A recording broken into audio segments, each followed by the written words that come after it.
Evening, everyone, and welcome to the Alberta Optimist Under-18 Provincial Championships located at the Leduc Curling Club in Leduc, Alberta. I'm joined tonight by Terren Algot. My name is Stephen Leong, and we will be bringing you coverage of the girls' 1 versus 2 game versus Lila Koe and Abby Desormeau.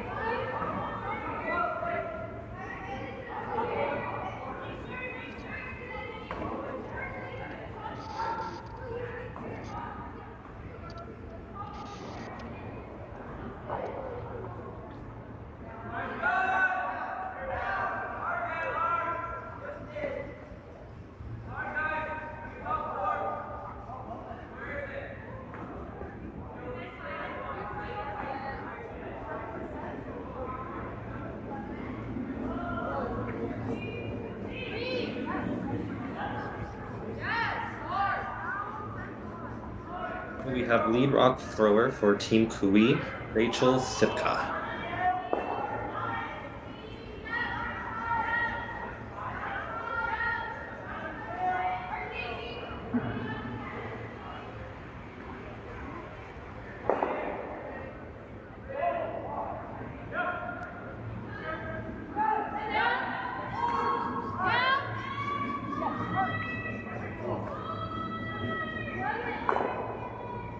And the lead for Team Desormeau is Savannah Leka.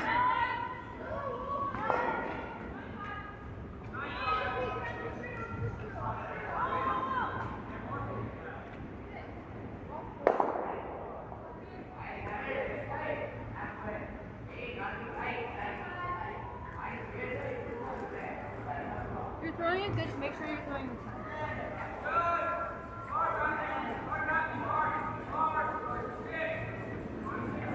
My apologies here. It looks like the lead rock thrower for today's game will be the alternate, Ella Cardinal.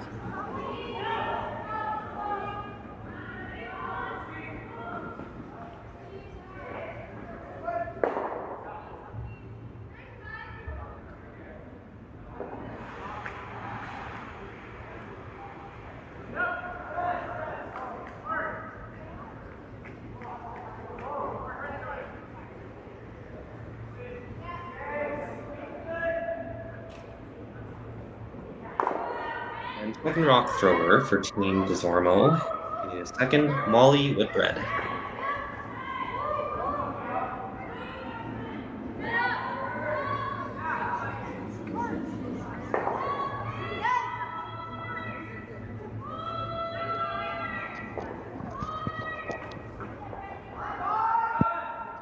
Looking like both teams here just playing for the blank this end. Just smart play in these first ends to just feel out the ice and get comfortable before you start getting too into the game.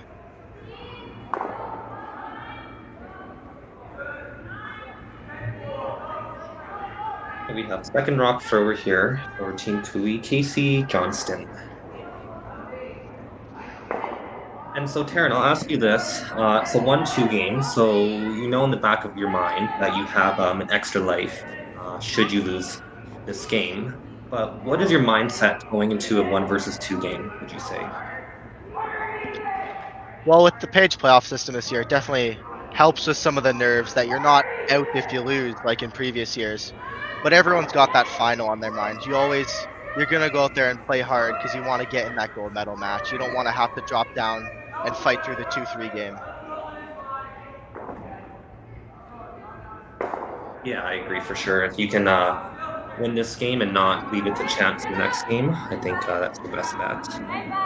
I'm sure they all have a little bit of nerves going into this game, but I think with playing this end wide open and keeping it clean, they'll get rid of those nerves pretty quickly.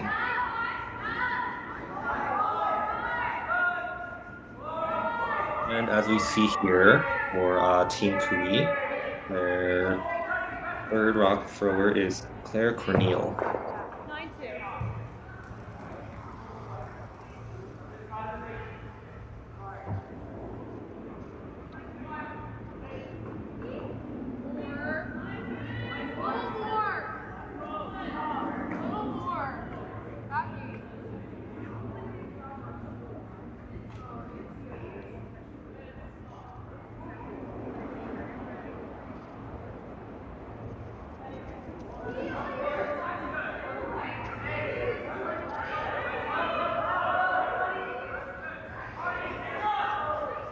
And third rock thrower here for Team Desormeau is Julia Kennedy.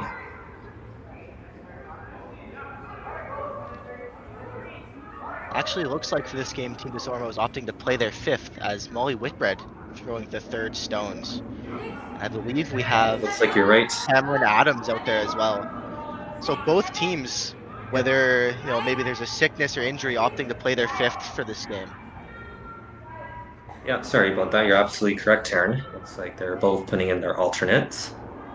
The reason we don't know, obviously, whether it is sickness, injury related, or just even rest.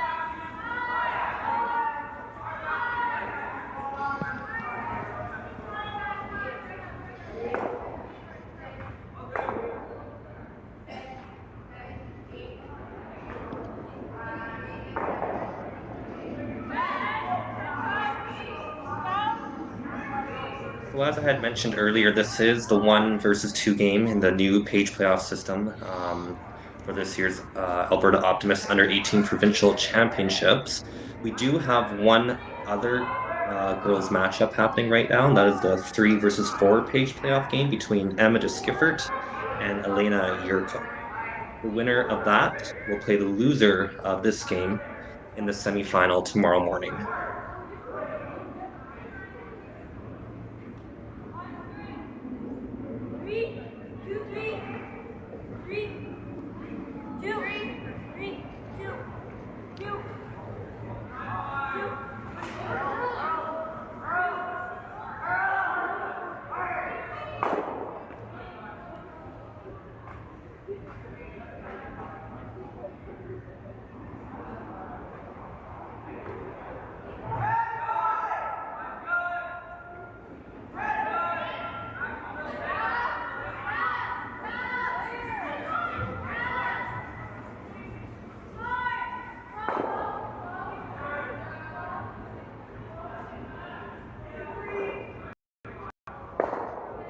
So that rock looks like it just avoids the back yellow there and avoids the jam. So yellow is sitting 1 right now with the hammer.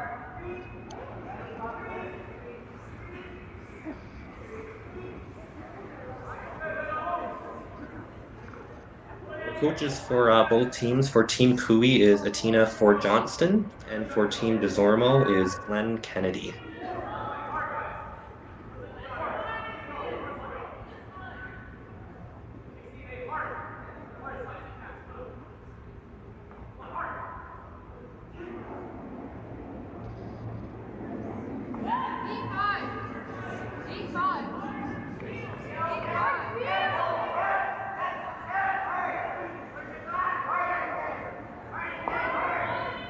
And we see the delivery here from Skip, Team Desormeau, Abby Desormeau.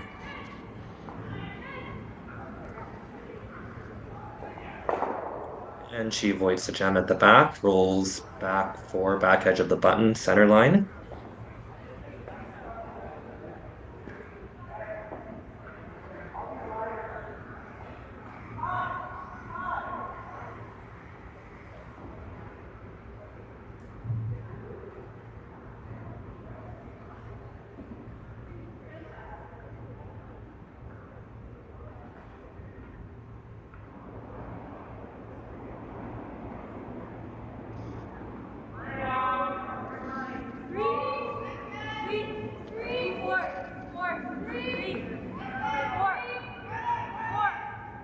And we have delivery coming for the skip of Team Koe, Lila Koe.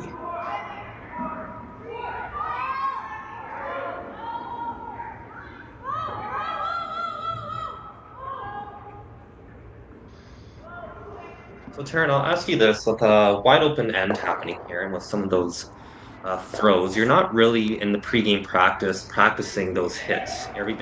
All your practices or draws are going towards the center. What kind of weight would you be throwing for hits? That's a great question, Steven. A lot of the times with my team, it really just depends on the ice. Typically in Leduc, you have very, very quick ice here, so I'd be throwing, maybe a 10-5. really trying to keep your shooters, and then maybe if you get a rollout, you can work on your draw weight as a team, carrying that into the next end. Yeah, I agree. I also like throwing that 10.5 second wait. So you can still manage a little bit of the sweepers versus throwing maybe 9.5 or even 9 second takeout. Absolutely. Well, we'll see here Abby Desormeau opting to play a freeze, it looks like, on that back yellow. Put some pressure onto Lila Koe with her last rock. Yeah, I like this call here. There's no risk involved in this shot, and maybe you'll get your stone to jam on Kui's blank attempt.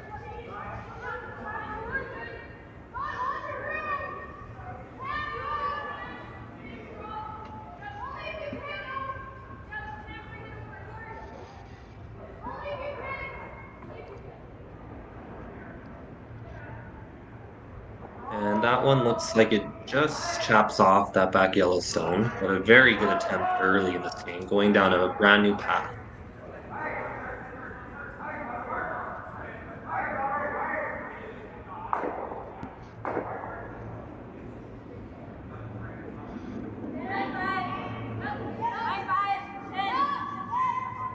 So we'll see the blank attempt here for Team Kui.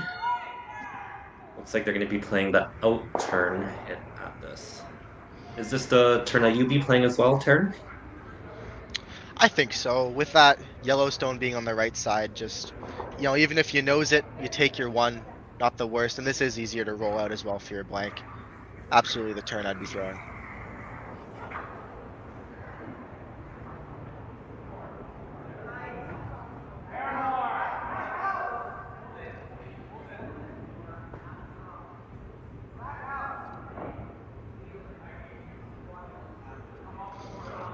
So final stone here. First end from Team Kui, looking for the out turn blank.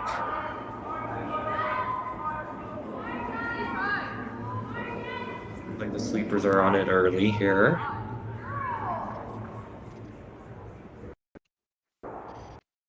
And they are gonna nose it and be forced to 1. So the score after the first end of play is Team Kui 1, Team Desormeau 0. We'll be back after a few short messages. Handcrafted in Canada, Hardline's ice pad has revolutionized curling for over a decade. Engineered with top-tier precision and durability, it is backed by an unmatched 10-year warranty. Designed for curlers at all levels to sweep effortlessly with maximum efficiency, it is trusted by the world's best curlers, including Olympic and world champions. It is quite simply the best broom in the game. Hardline. Join the revolution.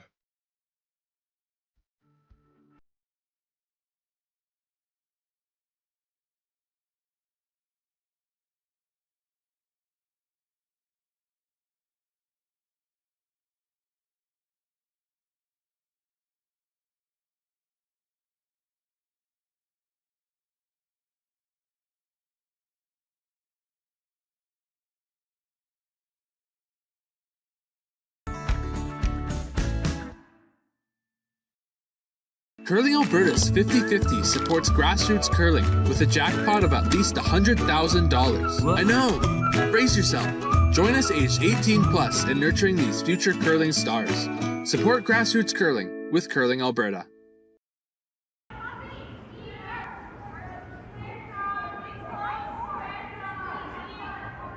Welcome back to the Alberta Optimist Under-18 Provincial Championships located in the Leduc Recreation Center in Leduc, Alberta. My name is Stephen Leong, and I'm joined here by Terren Algot. So, Terren, we just saw a pretty open end. Kui did end up getting forced by sticking their shooter on the blank attempt. Team Desormeau, you're down 1. You have hammered the second end. Are you looking to square your deuce here, or are you okay keeping it open for another end? Me personally, it's always good to have hammer in the even ends here. If they manage to, it does look like they're playing a bit cleaner, but I'd be a fan of putting up a corner guard, trying for your 2, and if you take 1, you do have the advantage of having your hammer in the even ends. It does look like they'll be opting I to also maybe look for another blank. I agree. It does look like that, but they could be opting for the delayed corner guard too. So we will find out, especially if Team Kui does knows this stone coming up here. Yes, and I'm a big fan personally of playing that delayed corner. Just getting that rocket there is out of the forefoot, putting up your corner guard often leads to a lot better setup with hammer.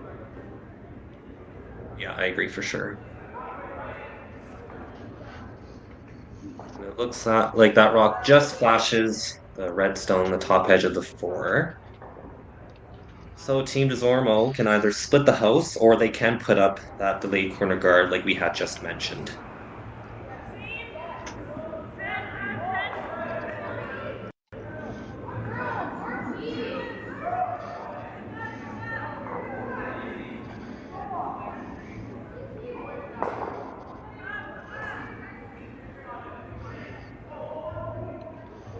Does look like this rock will not be a guard, be in the house. Steven, I'm interested to hear your thoughts on this. A lot of times we see in these early end scenarios where you have a chance to split the house and see your deuce. A lot of time it doesn't end up in being a deuce because you have so many rocks left to make a double. Do you prefer, would you split the rings here or would you be throwing a corner guard? I would have been throwing a corner guard. That was the last of your lead stones, and there's so many rocks left. There's so many opportunities for Kui to make a double, or there's so many opportunities for Desormeau to maybe not split the rings perfectly, right? And so I think you had the opportunity with the 5-rock rule to put up that corner guard. So I didn't love the call, but looks like Team Kui did just roll out, so they do have another opportunity to split the house here.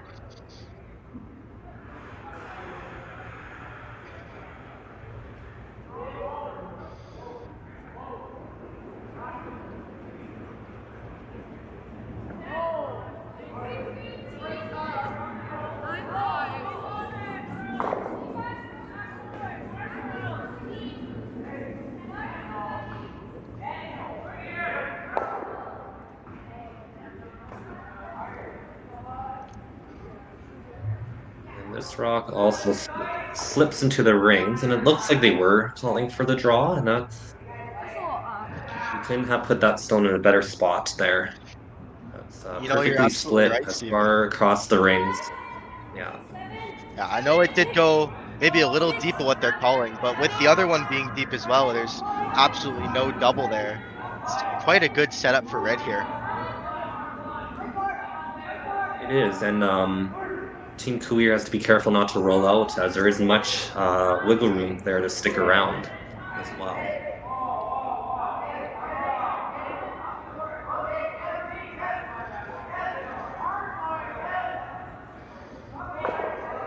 And they will hit the rock, they will roll away, so they will stick in the rings, but they are second shot. I wonder, given the placement of this yellow, if Desormeau will opt to maybe freeze to it. Does look like they're playing the hit, but you know, you could just throw that same freeze to it you did on Cameron's first. Yeah, that's probably the shot I would have went with. You know the path, you just thrown the rock. Now you're playing a wide out turn near the board, and no one knows what the ice will do out there. So, not my preferred call, but if they stick around, it's just as good as drawing there as well.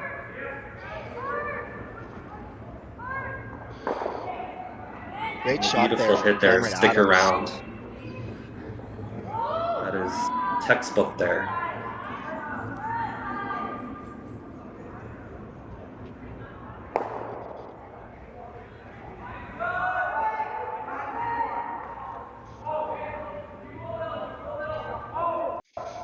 So as we see this end unfold, Terren, I was going to ask you, you've been around, you've been to nationals before, you've been in tons of provincials. Throughout a week, you know, the grind is it's quite a bit, right? You're curling a lot of games, you're throwing a lot of stones, you're sweeping a lot. What do you do, and what does your team do to mentally and physically prepare?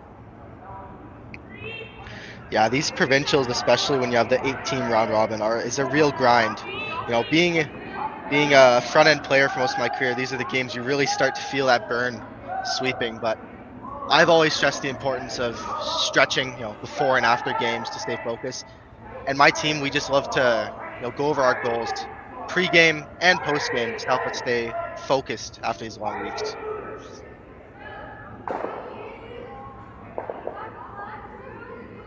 It's supposed to be a 3. We're going for a super.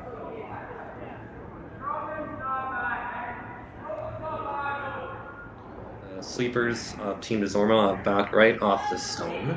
But it looks like it will stick around. It will stick around back edge, the 8 foot just behind the tee line.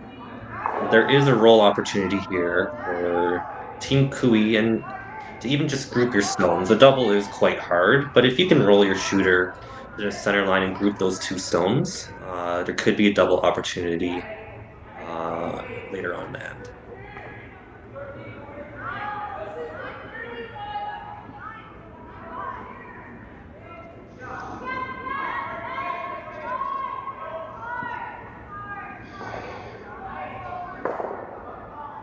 And they will roll to the back edge of the 4. Sit shot stone right now.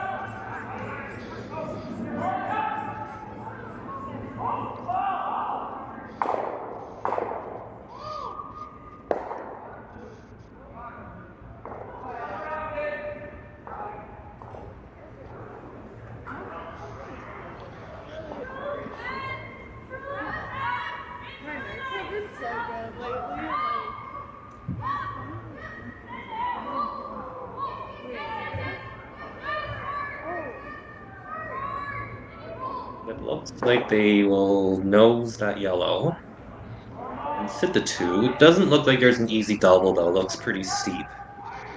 But if you can roll over near that red, that would be pretty good too if you're Lila and team. Yeah, the double here just a bit too steep to attempt. So, but if you can make that roll right over on top and set up a jam, it would be a pretty great shot.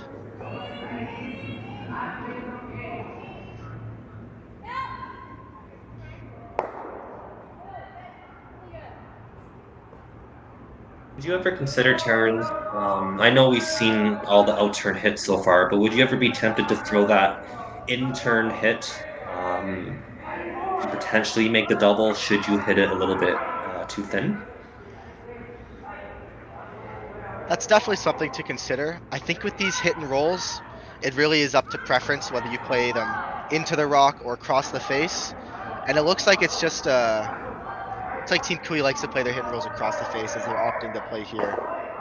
And it will end up just being nose.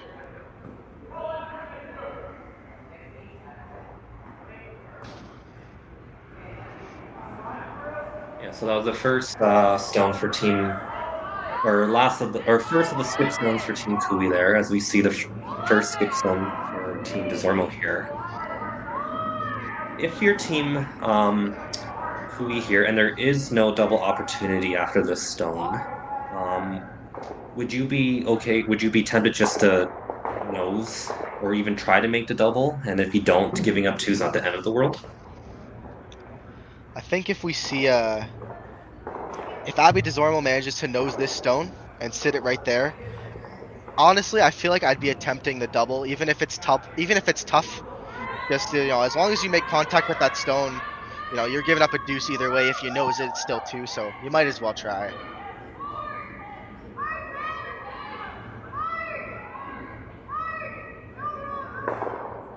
And this stone will maybe roll half a stone inside. So no really easy double opportunity there, as it looks pretty steep from where we can see. So it looks like Lila Koe has opted for the hit and roll in front of the red stone to create a potential jam opportunity. I don't mind this call, given it's the exact same spot she threw her first, most likely playing the same weight. And she nosed her first one, so you just tighten up that ice a little, and they should be really close to making that perfect roll.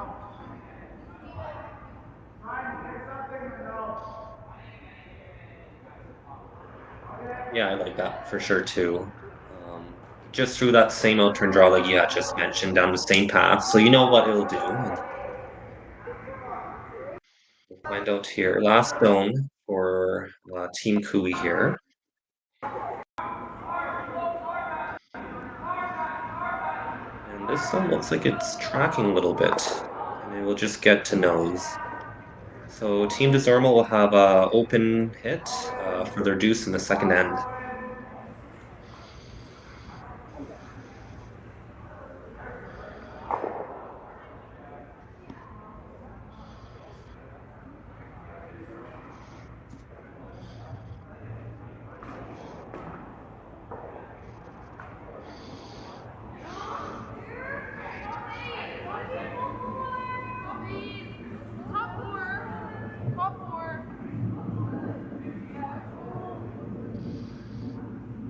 So final stone of the second end.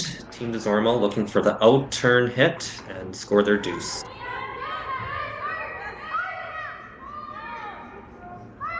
It looks like they're on this early to hold it here.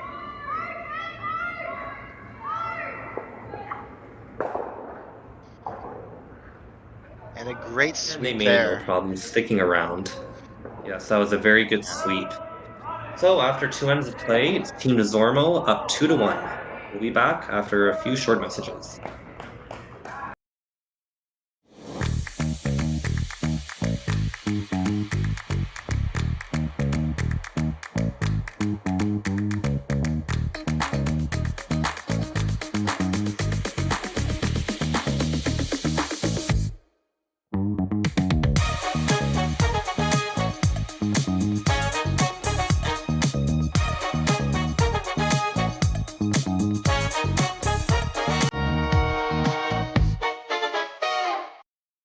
Hey Ben, what's the Aztec Safety online e-learning website again?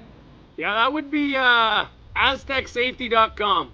Fire extinguisher and firefighting, we'll send that one to Paul.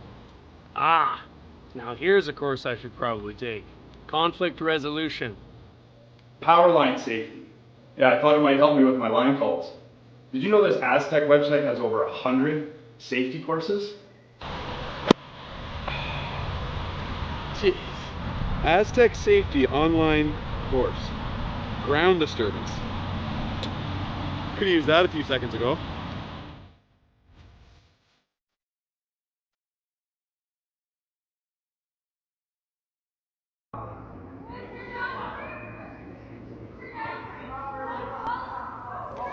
And welcome back to the 2025 Curling Alberta Optimist U18 Provincial Championship here in Leduc, Alberta, as we watch Team Desormeau and Team Kui battle it out for a chance to get to the final of this Provincial Championship. My name is Terren Algot. I'm joined by Stephen Leong as we take the action to the third end here. Desormeau up 1 without the hammer.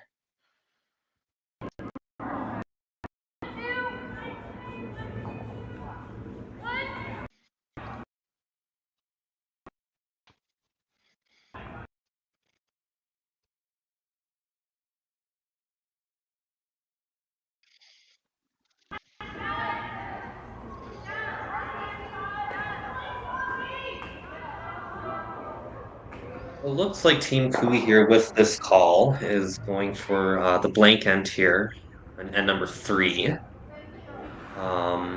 Is that what you would be playing is for the blank, or do you like trying to get your deuce here in the third end? You know, I think personally, if I was Kui, would be throwing a corner guard. But if it's really preference on that one. If you want to take the hammer, play a little safer, take the hammer back in 4, get the hammer back in the evens, I could see that. But I would like to see the team start throwing some guards here, getting into it a little more. Yeah, I agree. It's been a fairly open game up to this point. But as I say that, looks like Kui is going for the delayed corner guard here, and we might get some action here in the third end of play.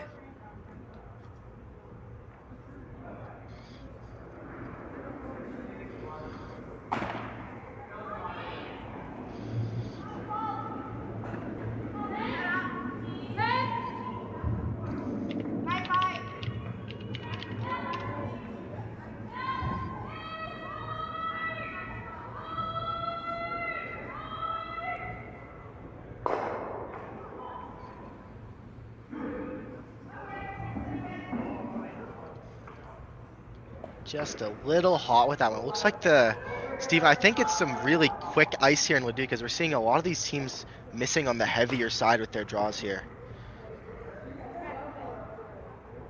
Yeah, I agree. Even with this morning's match, looks like when everyone's drawing, they're typically missing if they are missing on the heavier side, which I agree does make me believe that the ice is pretty quick to start.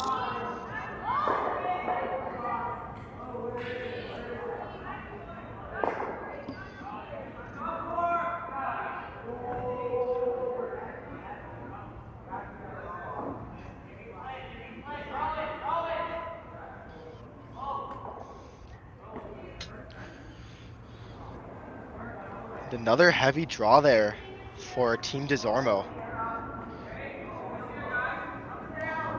It's tough when you play those two blank ends in a row throwing, mostly hits, and then you switch to trying to play a more drawing game. It's tough to make that switch, especially on ice as quick as Leduc.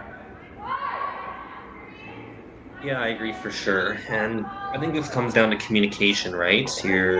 We know that, well, both teams, right? They've been playing hits for most of the game. And so I think it's important for both teams to be able to communicate the fact that the ice is really quick and that both teams have been throwing it through. So we do need to dial back that weight a little bit and let our sweepers manage the rocks a little bit more rather than just watch the rocks sail by.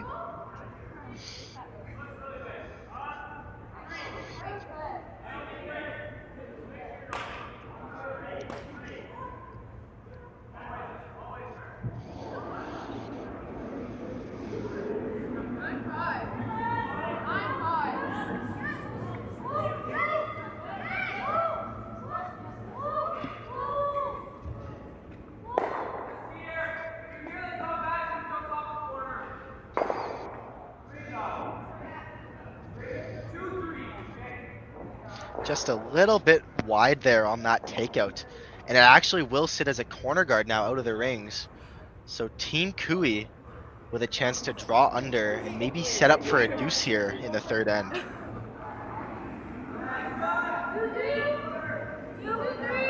Yeah, a little bit of a mistake there. You probably wanted to either roll into the rings or even if you roll right out. This does, like you mentioned, leave the corner guard for Team Koe here to wrap around.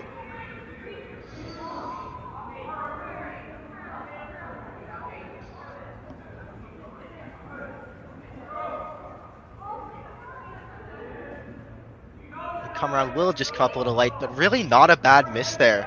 Now having the two corner guards, it's definitely the pro miss on that shot. Yeah, I agree for sure. Anything light there, like you said, was the pro side miss. And that yellow isn't very easy to remove out of play either with both turns. If you can jam into that red guard, or if you play that in-turn peel, it could jam into that back 12 stone in the house as well. So even though it wasn't what they called for, that really isn't bad placement of that stone.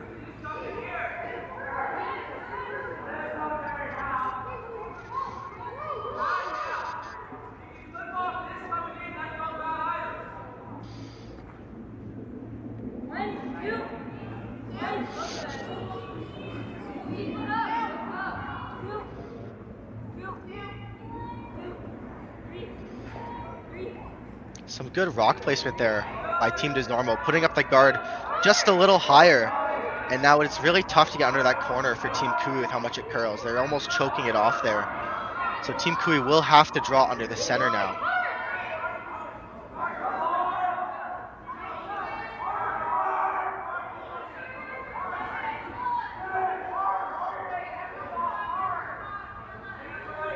It looks like they were on this all the way, and now they're switching to sweep to get a little bit more curl, and it does look like it will sit buried underneath, maybe showing a sliver on the outturn side, but that's a really good shot there by Team Koe.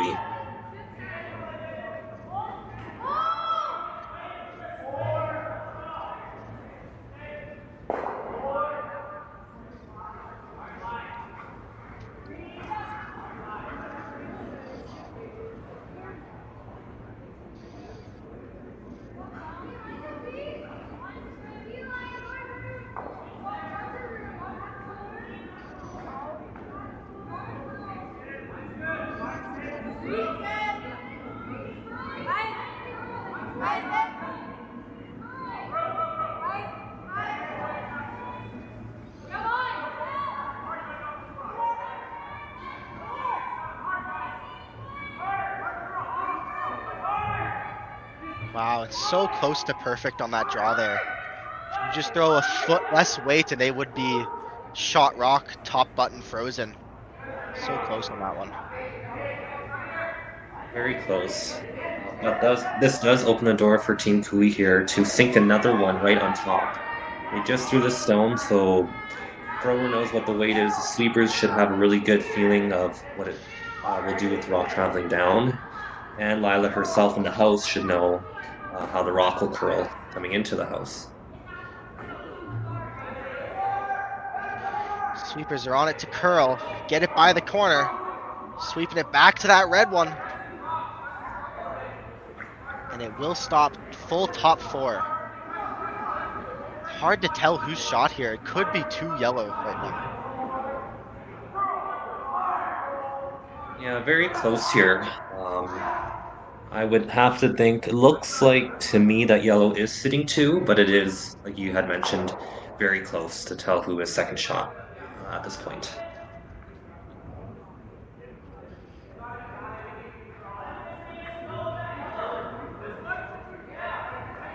Well, as we see Team Desormeau calling a timeout, that is Coach Glenn Kennedy discussing what shot they should be playing. And Glenn Kennedy happens to be the brother of Mark Kennedy, who is currently on Team Jacobs right now.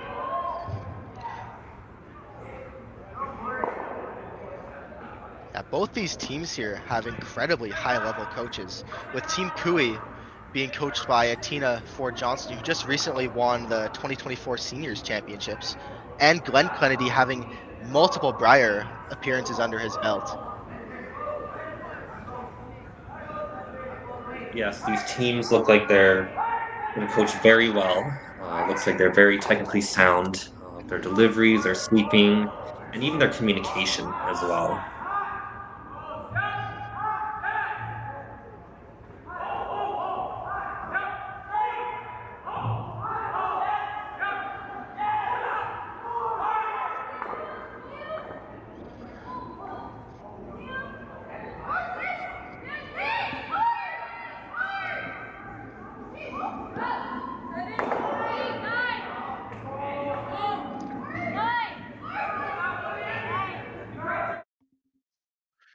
Great shot there from Abby Desormeau with the double takeout to sit one. Yeah, that was a very hard shot there. And the yellow was probably always going to be touching that back redstone. But now that redstone is moved off a little bit off the forefoot, touching a little bit of the back eight. And it's still mostly buried behind that center guard as well. So not an easy chase as well.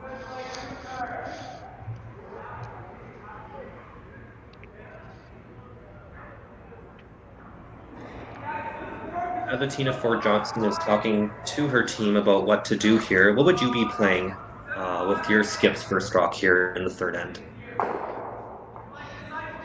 I think, Steven, with how high that center guard is and how much curl they're having right now, I'd probably hit that back four stone and maybe just try and roll over a little, and you would sit two for yellow there. And then it'd be a tough decision from Team Desormeau if they want to draw under and risk giving up three, or maybe play it safer and just hit.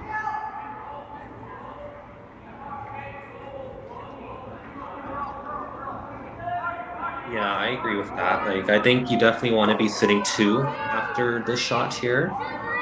And then, like you said, make Desormeau here have a tough final throw here.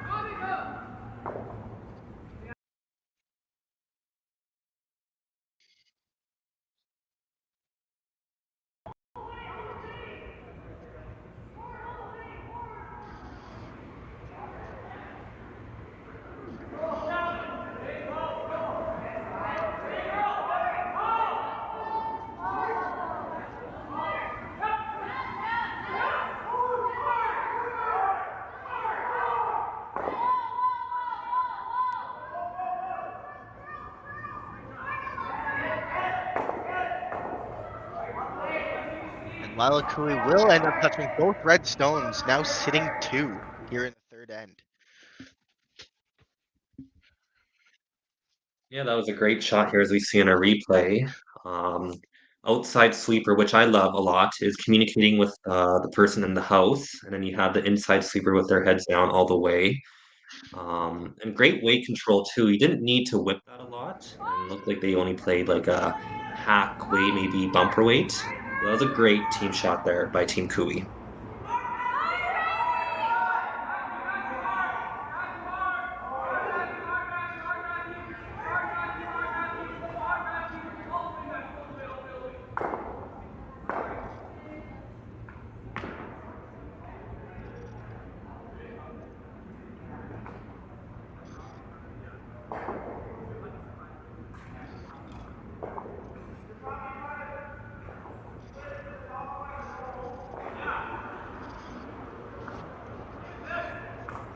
Abby Desormeau with her final stone in the third end.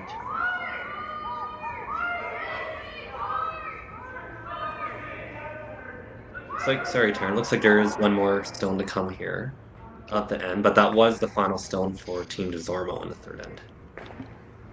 Yes, sorry. Abby Desormeau's last rock. Yeah, no, you're all good. But it did look like that she did wreck on her own guard. So it looks like it will be an open draw to the full 12 for 3 points for Team Kui here.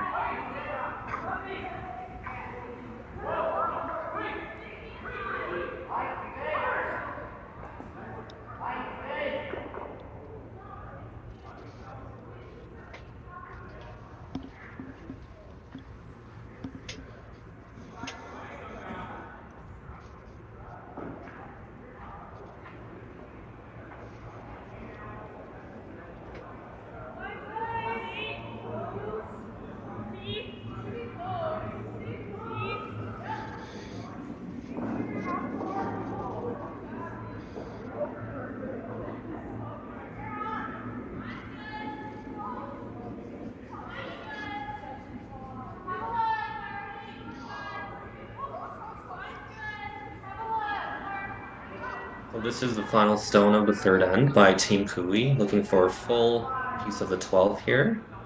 And it looks like the sweepers are just guiding it in. And it will stop in the back 8 for 3 points. Big score of 3 there for Team Kui. Score is now going into the fourth end. Team Kui 4, Team Desormeau 2. We'll be back shortly after a few messages from our sponsors. I don't remember a time when curling wasn't a part of my life. When I wasn't putting in the sweat and hard work to be the best that I can be. Clocking in the time, the effort to practice day in, day out. Curling is more than just a game. It's a family, a community. And when it's time to play, I know I'll be ready. Hardline, supporting hundreds of our next generation athletes.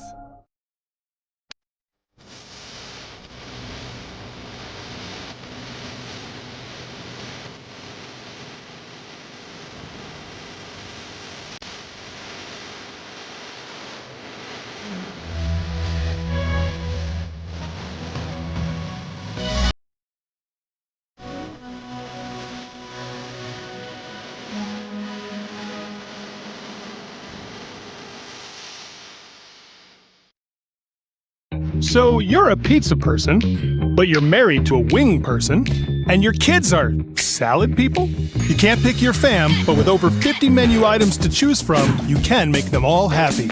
Order today and enjoy Boston pizza at home.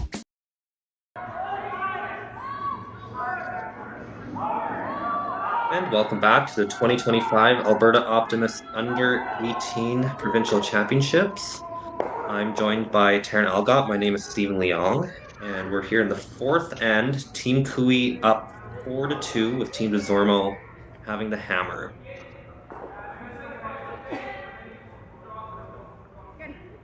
So Terren, Kui just put a 3-ball up to make it a 2-point game. If you're Team Desormeau, here, and you have your little discussion after that third end. What is your mindset going into the fourth? Well, there's definitely a lot of game left. You can't get too wrapped up in the fact that you're down points. You have hammer in the evens. There's still 5 whole ends of play left. Put up your guard, get some rocks in play, and see what happened. They had their chances last end, didn't quite go their way, but yeah, lots of game left. Just got to stay in it. Yeah, and then I guess the other question is your team Kui. You just scored 3. You're looking at the scoreboard. You're up 2 right now. But how are you approaching this end from Team Kui's perspective? I know it's for our team at least. When you get a big score like that, 3-4 points, it's easily to get carried away and you lose focus a bit. So you have to tell yourself the same thing. There's lots of game left. They can come back. Have to stay focused. Keep doing what we're doing. It's working, obviously. Play a little safer. Put some more rocks in play. Play some more hits. But just there's a lot of game left. Gotta stay focused, even though you are up points. Yeah, for sure. And then especially with the 5 rock rule, right? There's can be so many rocks in play, so much junk up front. Of course. So the 5 rock rule does benefit teams that are down, and we've seen that for the last few years, or since the 5 rock rule has been introduced. Yes, and I believe this would be the first U18 championship with the no tick rule, if I'm correct. So that also then allows, that allows for more rocks in play and just more aggressive play to be encouraged. So definitely gonna be a lot of chances for Desormeau to get their points here.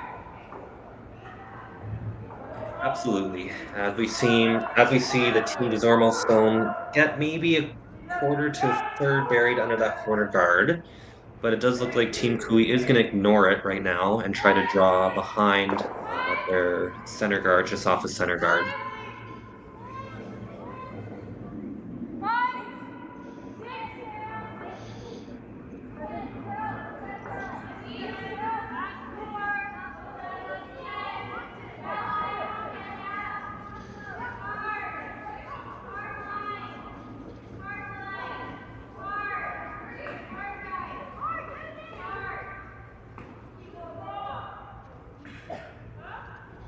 It does look like the stone will come up a little bit light. And that will give the opportunity to Team Desormeau to draw behind 2 yellows and potentially sit shot rock here.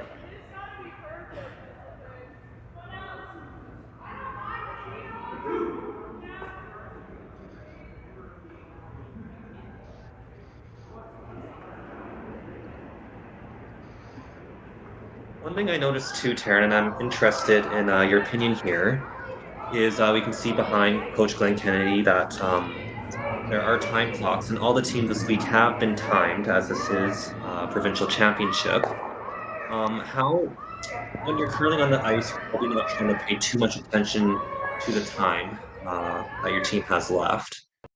So as a team, do you delegate keeping time to one person, or does everyone usually keep an eye on that time clock? It's definitely a shared responsibility for the team, but a lot of times it more so ends up on the skip because they're more involved in playing into that time clock. They can choose to play a more open end, play quicker, bank some time, or you can throw 2 guards up and you can come right around and you'll definitely have a slower end there. So, I know when I skipped, especially, it was always, I never liked looking at the clock. It always gave me anxiety about running out of time, but it's shared responsibility. The lead can always lead a second. You'll remind the skip, right, let's play a little quicker, the coach even, so. Yeah, and then I'm sure it goes different for each team, right? Like, there are a lot of teams, like you had mentioned, that it is a shared responsibility. Maybe the skip is the one that keeps track of the time because they are the one calling the games. They are the one that are controlling the pace of play. But you also see some teams as well that they'll just delegate it just to one person, that not everyone is worrying about the time clock. It does come down to each team's dynamics, I guess. Yeah, for sure.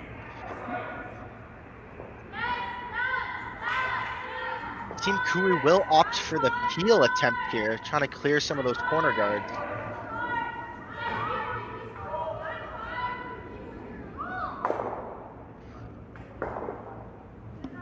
And they do end up getting rid of the guard, but they do push that red stone. But it does look like yellow is still sitting shot stone back 8, but it is very close to see who is shot stone right now. You know, Steven, that's almost sneaky good, I think, there, tapping that red in the house, because you did push it open, and now sitting top 12 with those 2 staggered guards, if you can get a rock under there, you know, maybe you draw wide to that red, you'd be set up for a steal. Yeah, it is a sneaky good placement for that. Even with Team Desormeau hitting that back one, you could almost ignore all the rocks in play after the stone is settled down. And like you had mentioned, you can draw in turn behind those 3 yellows. You're looking pretty good for a steal here in the 4th end if you're Team Koe.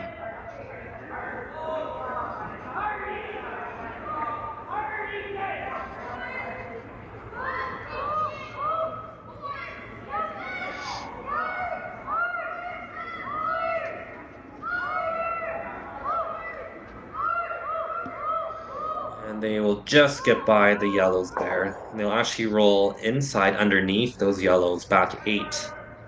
So it does look like Team Desormeau is sitting 3 right now, with the hammer in the 4th end down by 2.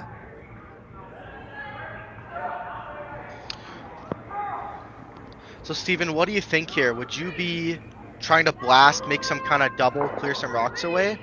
Or would you be more, you know, inclined to take advantage of those 3 guards you have and, you know, sneak a rock in there? Yeah, I mean, I think for me personally, I look at the scoreboard and say, if you give up 2 in the 4th end, that's not the end of the world. Giving up a 3 isn't ideal, so I don't mind hitting one of the reds. I do like this call here that Koe is calling for, the hit and flop under. I think if you can get that right underneath, it'll be really good for them.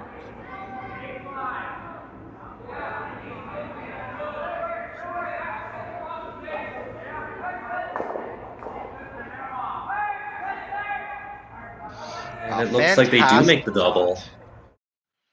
That is a great shot there by Team Koe. Yeah, great double there from 3rd Claire Corneille.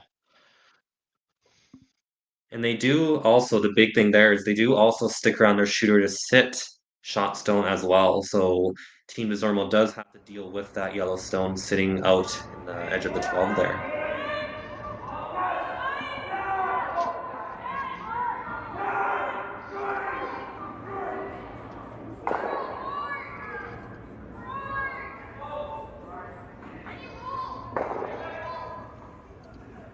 It looks like Team Desormeau will roll maybe a stone inside, but not fully underneath the yellows. So this does give an opportunity for Team Koe to play the hit and roll under the yellow and sit shot stone here.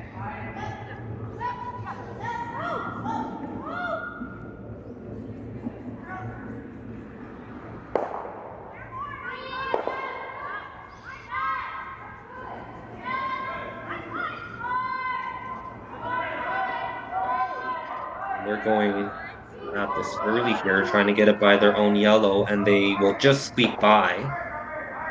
They will roll far, however, but it will end up, looks like maybe a little bit underneath that top 12 red.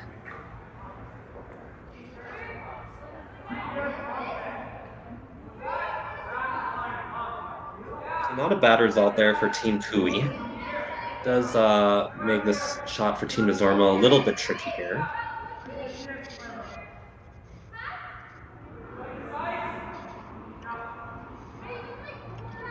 It's always difficult in these shots where you're playing on ice that's so curly and you are throwing inside out, which tends to curl a little bit more, and you have to get by your own stone in the top 12. So a really pressure shot here for Molly Whitbread. Yes, very big shot here in the 4th end of play. Looks like they are sleeping hard early to try to get by their top 12 red stone. and they've made it by no problem. And it looks like they will roll just butting the center back edge of the 4, sitting the 2 here with skip zones to come in the 4th end.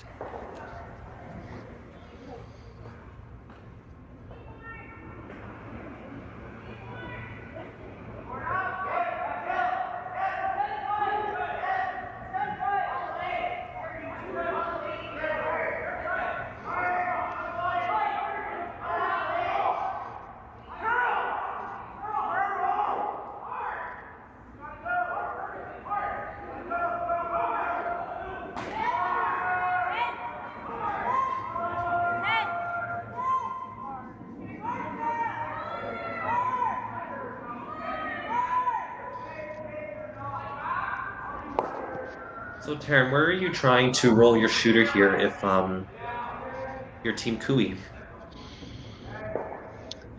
Well, with that setup they have on the right side of the rings with those 2 guards and that top 12 rock, if they can roll this right under there, it's really hard to get rid of. You probably end up seeing a draw from Desormeau if you can roll under those guards perfect.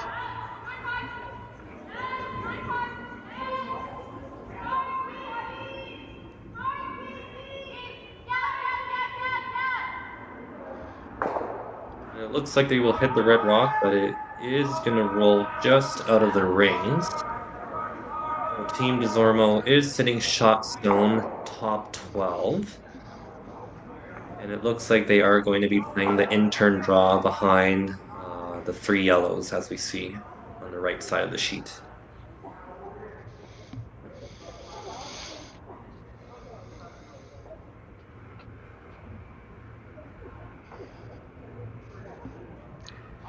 If this shot here is made by Abby Desormeau and they get full buried, it's going to be a tough decision by Lila Koe if she wants to hit that top redstone or try and freeze and follow her. Yeah, it'll be interesting to see. I believe that if they end up sitting perfect behind the yellows, sort of top 4 weight, I wouldn't be surprised if Team Koe opts for the hit off that top 12 red and even try to make the double or just roll and shrink the scoring area for Team Desormeau. Absolutely. It's one of those situations where you almost just want to play the scoreboard.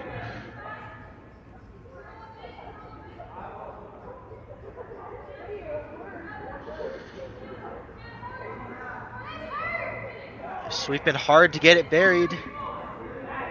And they will get it to bite the top 4.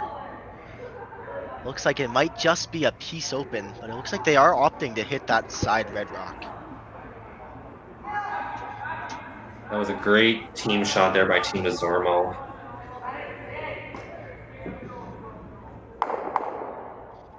It does look like Team Koe is going to be playing the hit off the top 12 stone. And this is probably what I'd be playing as well. You're looking at the scoreboard, you're up 2 right now. Giving up 2 isn't the end of the world. And I'm sure that was something that the team discussed going into this end. And saying that giving up 2 isn't the end of the world. You'll have hammer tied. Giving up 3, though, isn't ideal, though. Yeah, I agree with you on that one. Probably the shot I would play too.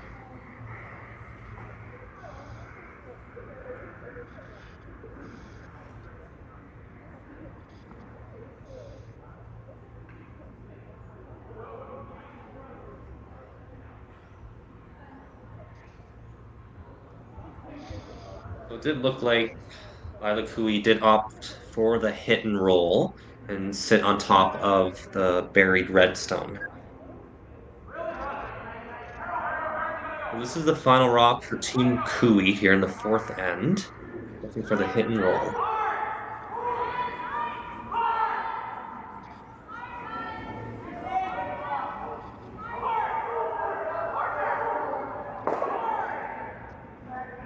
And they will just nose that top 12 stone. So Team Desormeau is sitting shot stone top edge of the 4. And they will have a draw opportunity to just bite anywhere in the 8-foot and get your deuce, tie up the game.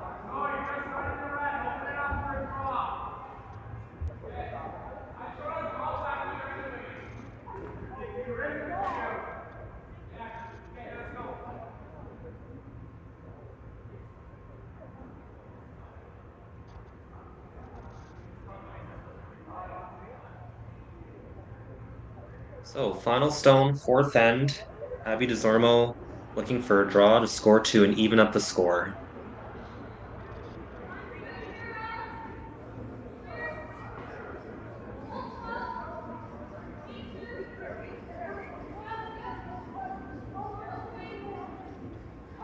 Sweepers are going hard on an early heads down all the way. They just need a piece of the 8-foot here.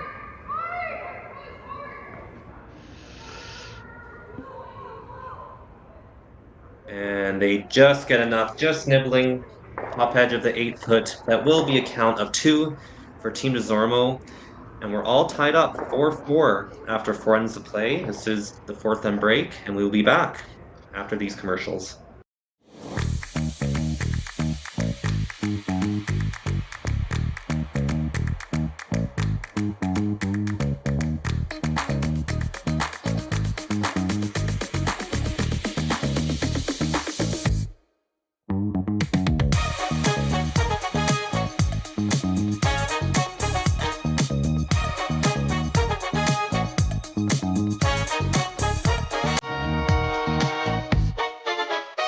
Hey Ben, what's the Aztec Safety online e-learning website again? Yeah, that would be aztecsafety.com. Fire extinguisher and firefighting, we'll send that one to Paul. Now here's a course I should probably take. Conflict resolution. Power line safety. Yeah, I thought it might help me with my line calls. Did you know this Aztec website has over 100 safety courses? Jeez. Aztec Safety online course. Ground disturbance. Could have used that a few seconds ago.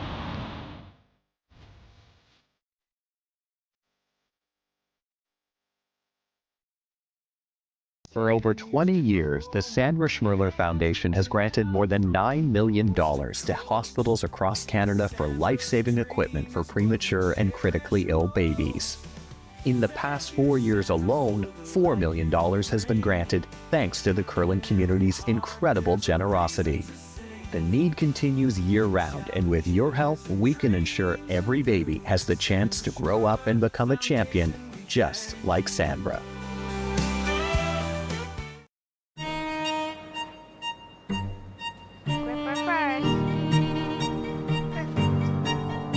Don't forget your brooms. You got it!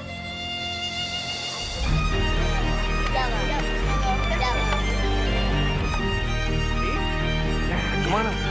Well, what do you got? You got one, you got two, you got... Just one more throw, please. You make moments like these possible. Curling Alberta's 50-50 supports grassroots curling with a jackpot of at least $100,000. I know! Brace yourself. Join us aged 18 plus in nurturing these future curling stars. Support grassroots curling with Curling Alberta.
And welcome back to our 1-2 page playoff game here at the 2025 Curling Alberta Optimist U18 Provincial Championships here in Leduc, Alberta.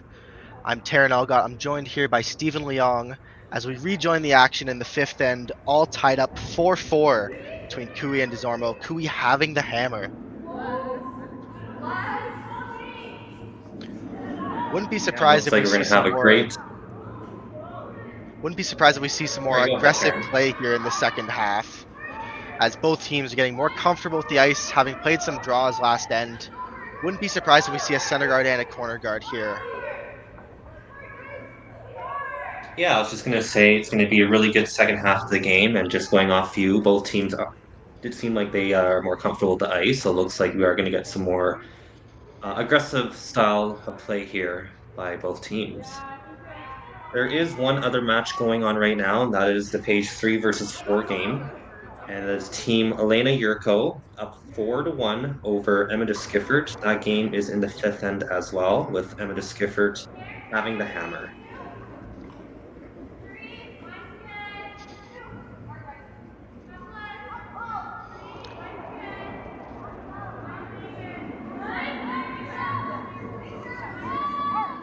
Ella Cardinal here, throwing the come around for Team Koe. Trying to just put this somewhere in the forefoot. It will just slip to the back eight, although mostly buried.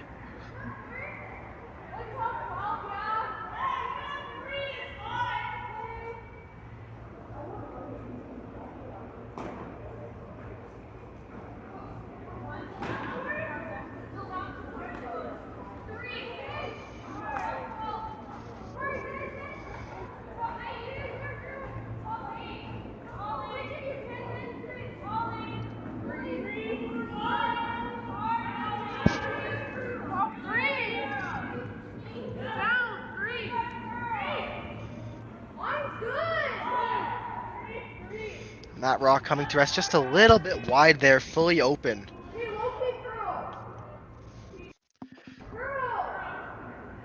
Team Koe opting here, looking like to hit this stone, sit there too early on in this end.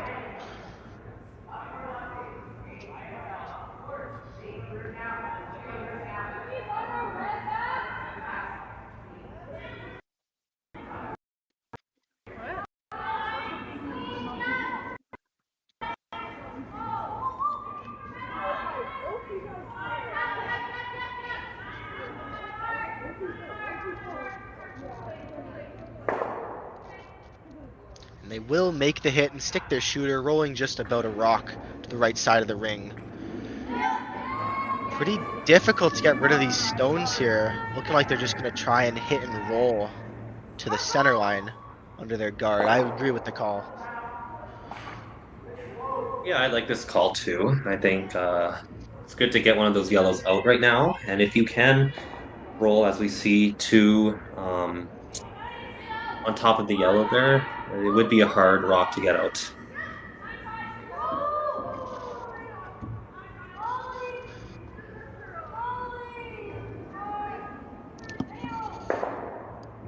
They will roll a little, but not quite enough, being fully open here. Giving Team Koe a chance to try the hit and roll for themselves.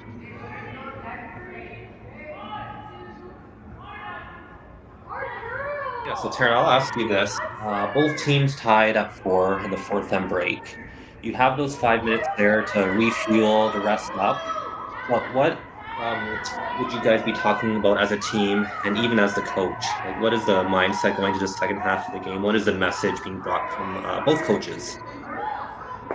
Yeah, really the fourth end break is just a great opportunity to devise a plan as a team with your coach how you're going to play that second half. You know, all depends on the score. Like, most likely, Team Koe is trying to get a deuce or a blank so that they can go up to or carry the hammer into the sixth end, trying to prep for that eighth end.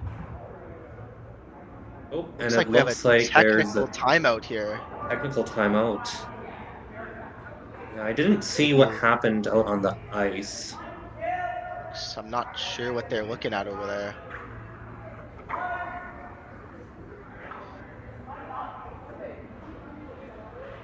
Something with the stones. They're not sure what that was about.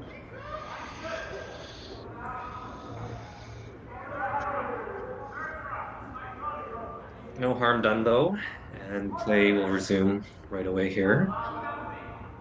With looks like Team Desormeau is opting for the double with this ice, playing some big weight here.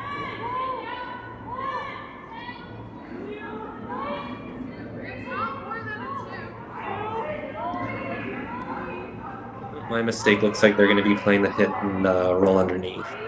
Looks like it just does nose that yellow stone.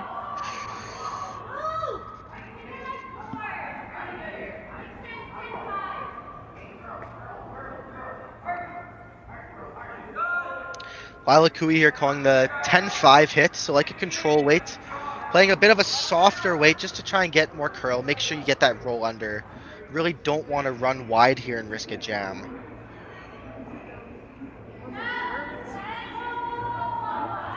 Casey Johnston with the hit here in the 5th end.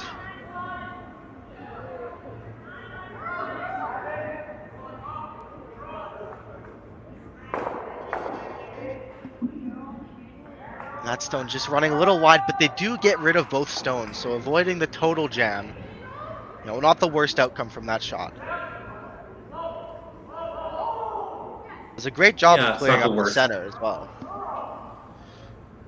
Yeah, it's not the worst outcome ever as well. I'm sure you're a little bit disappointed that you're not sitting 2 after this shot, but I'm sure there was discussion from Team Koe, being that it is the 5th end, and they do have hammer, that a blank isn't the end of the world for them.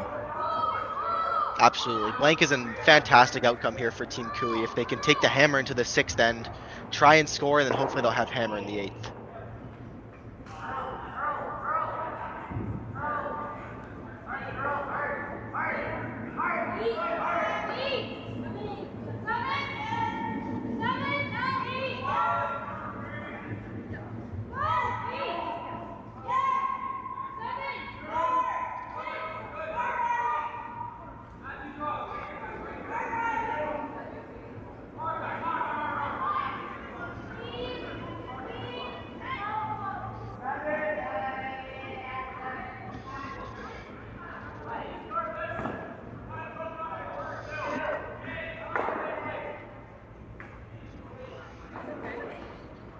That stone there, just running a little wide and will roll out. So now Team Desormeau with the chance to draw under their center guard. Trying to bring the play to the center here. Maybe try and force a steal or force the single point.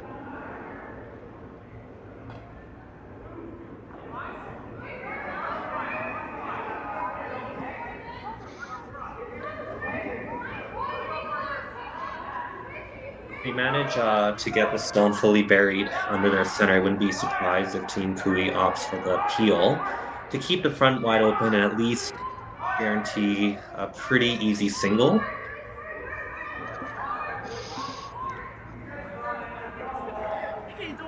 And they do manage to get full buried, but being back 8, Lila Koe will opt to play the draw here on the 3rd's last stone for yellow.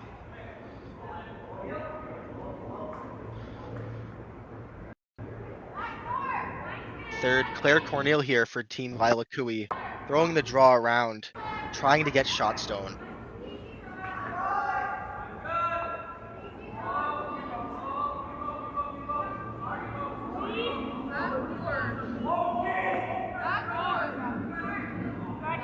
It's coming in nicely, sweepers are on and off it.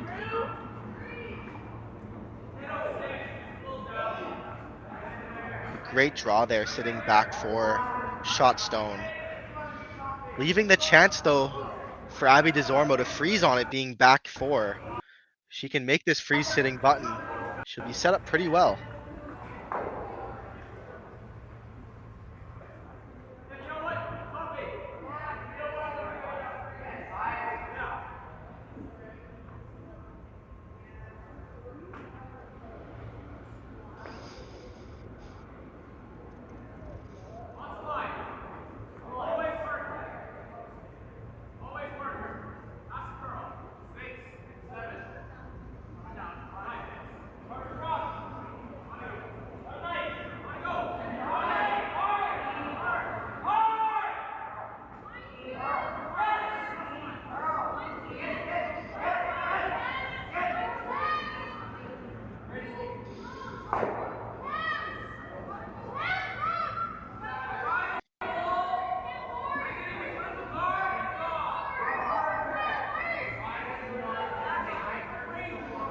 keeper is just trying to curl this over, try to get a piece of that yellow. It will stop. Shot rock corner frozen. That was a very good shot. Very good team shot there by Team Desormeau. In a perfect world, I'm sure they would have loved for that rock to be half an inch over, a little more frozen, but that's still a very good shot and quite tough to remove for Team Koe. Yes, and we will see the timeout here for Team Koe. Tina Ford Johnson is wanting to talk to the team a little more about this shot.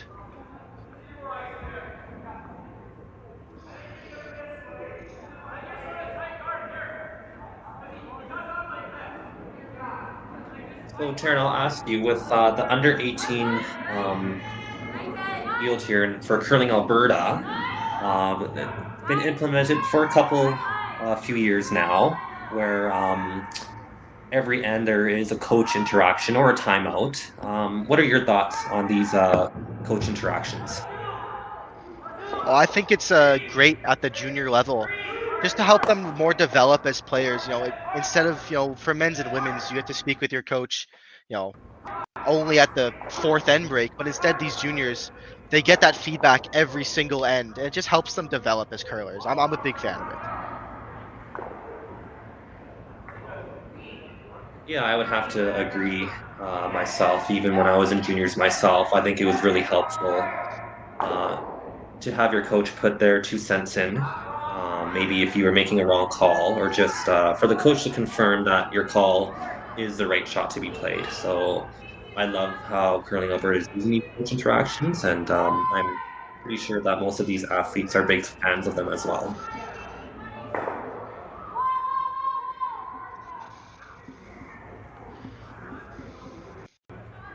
And Team Koe there will remove the red stone that was shot, sitting shot rock themselves. But now Team Desormeau will have the opportunity here.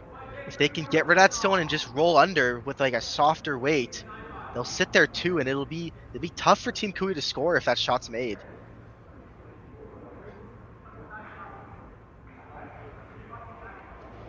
Yeah, it looks like Glenn Kennedy here is just discussing probably more about what weight to be throwing here, and probably telling the team that you don't ever want to be wide here so that it doesn't jam on that red. And you're probably okay to overroll onto the right side of the sheet there rather than be wide and jam on that backstone.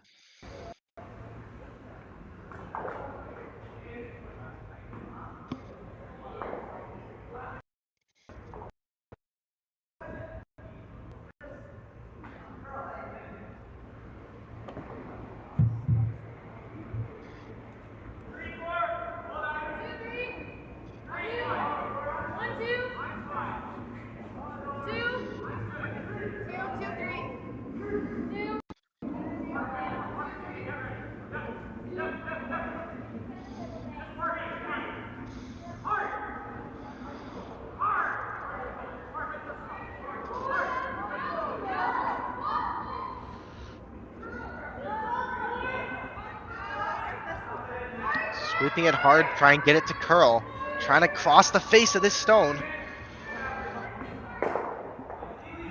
And they will just barely nick their rock in the back 8, but they do sit 1-2.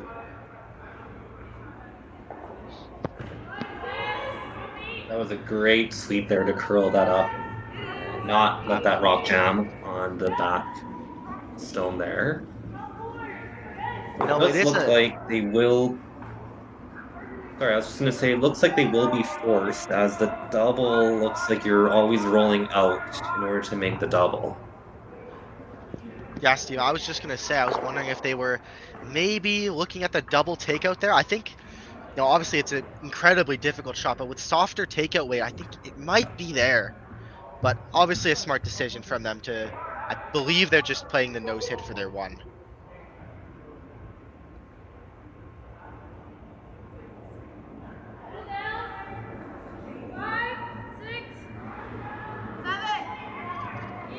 Lila Koe with the final stone in the 5th end.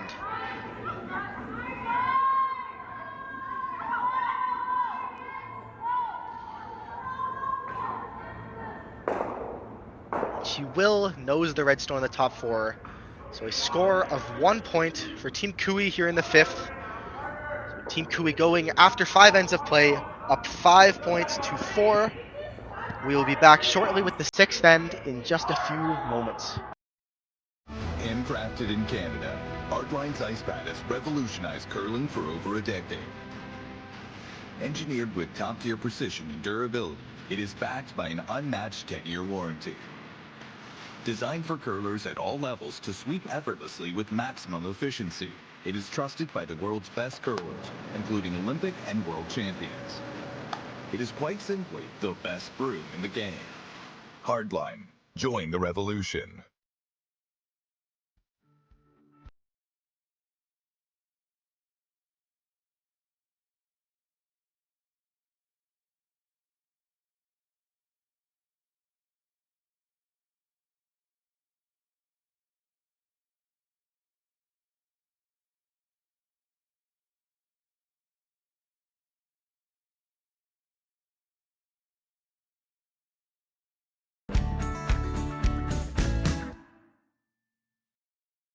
Curling Alberta's 50/50 supports grassroots curling with a jackpot of at least $100,000. I know! Brace yourself. Join us aged 18 plus in nurturing these future curling stars. Support grassroots curling with Curling Alberta.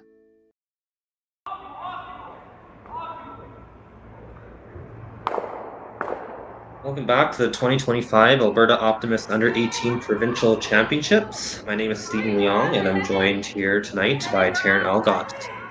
As we see the first stone in the 6th end being delivered, with Team Desormeau being down by 1 with hammer. Terren, what is your mindset if you're Team Desormeau going into the 6th end here? You know, it's a really tight game we're in right now, and honestly, if I'm Team Desormeau, I'm basically looking at anything but a steal. If you can take 1 to tie it up, it's not the end of the world. Deuce is fantastic, and blanking, taking that hammer into 7, trying for a deuce there, is also good. They just really have to be careful not to allow a steal here. Great point that you brought up. There is one other girls matchup happening that happens to be the 3 versus 4 page playoff between Elena Yurko and Emma Skiffert. And Team Elena Yurko is up 5-1 with a steal of 1 in the 5th end. So Team Emma Skiffert will have the hammer in the 6th end, down by 4.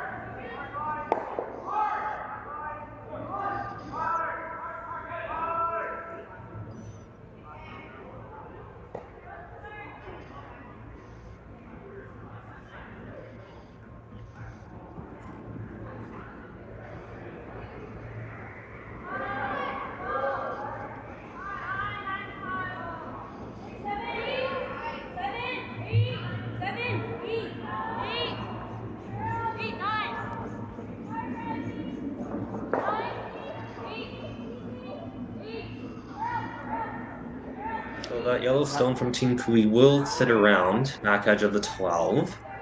And they also have a center guard to work with as well. So it looks like Team Koe, with that center guard up, is going hard for the steal currently. But as we know, a lot of things can change throughout the end.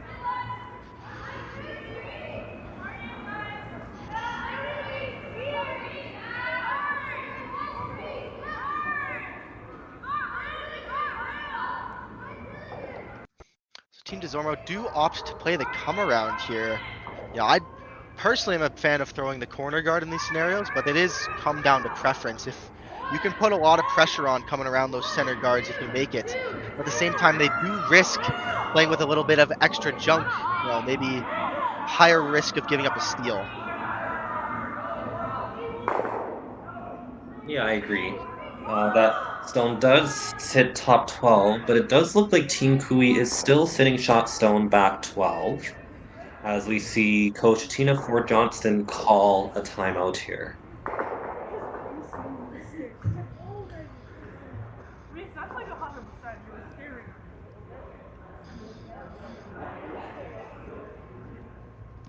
Wonder what she's saying to them here. I almost think she might be seeing if they want to play that short run back on that center guard. Yeah, that was my first thought when that red stone had come to rest top 12. It's about looks like 3 feet run back, so it's quite short, and there is no harm removing your yellow stone if it happens to be removed out of play as well. Second, Casey Johnston here playing the run back.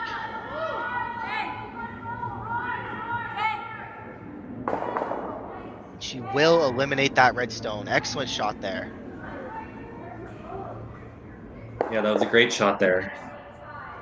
And they are sitting 2 right now, spread across the house, both in the 12-foot.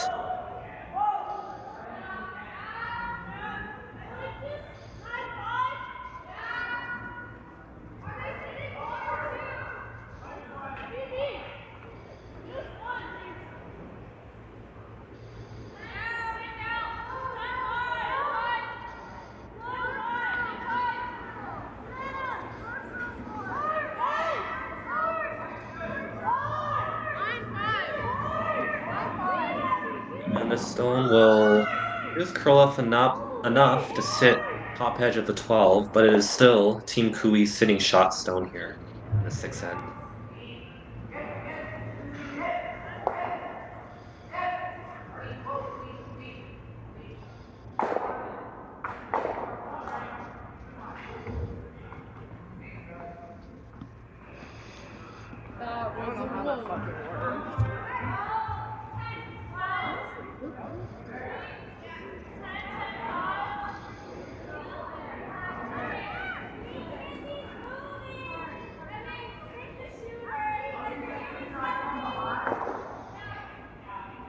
So it looks like they will remove the red stone, but they will roll out in the process. So now big decision time here from Team Desormeau. We're going to hit or draw behind that yellow center guard.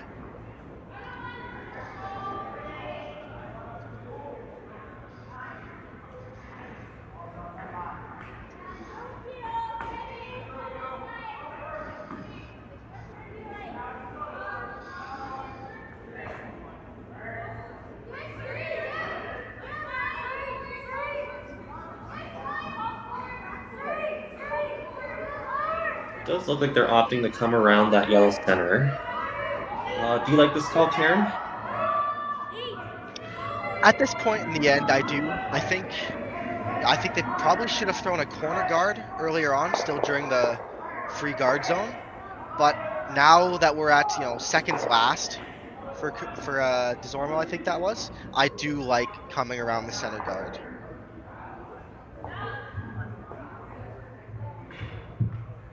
Yeah, I also like coming around that center guard. They are shot stone back 12, but that does leave opportunity here for Team Koe to wrap one top 4 behind their own yellow guard.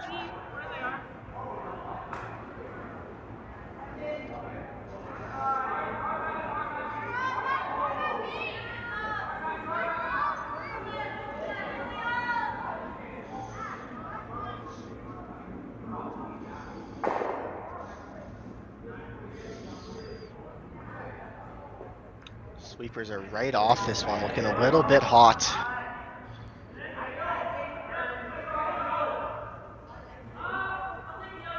And it will just slide to the flat 12. Go ahead, Steven. Sorry, I was just going to say, I think for that shot, anything light is okay there. Even if you did come up, even as a tight guard, I think it was okay, because it does still look like Team Koe was going hard for a steal. With that one coming deep and not sitting shot stone, this does give the opportunity for Team Desormeau to sit 2 and really put the pressure on Team Koe.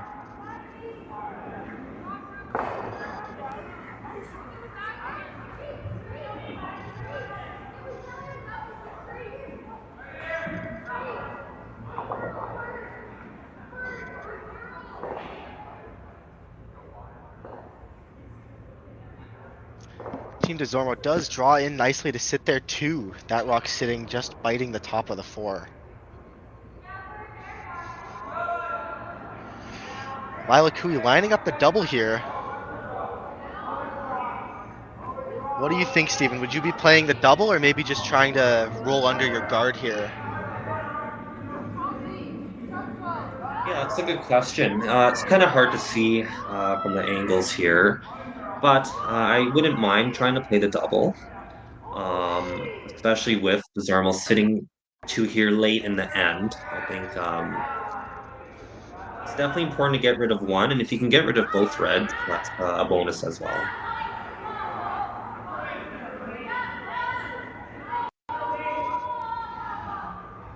Keepers are on and off it, and then back on.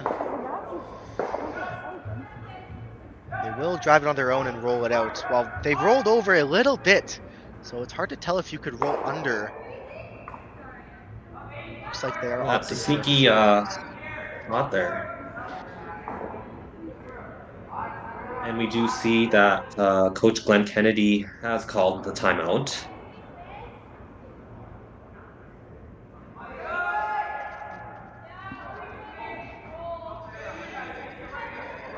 I'd almost be tempted to play that intern chase with hack weight and just roll open side.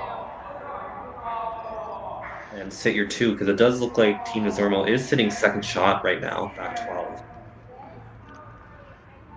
I agree with you, Steven. You got to bring that back rock into play. Being as red is second shot here, if you can get rid of that yellow stone and keep your shooter, you will be set up for your deuce.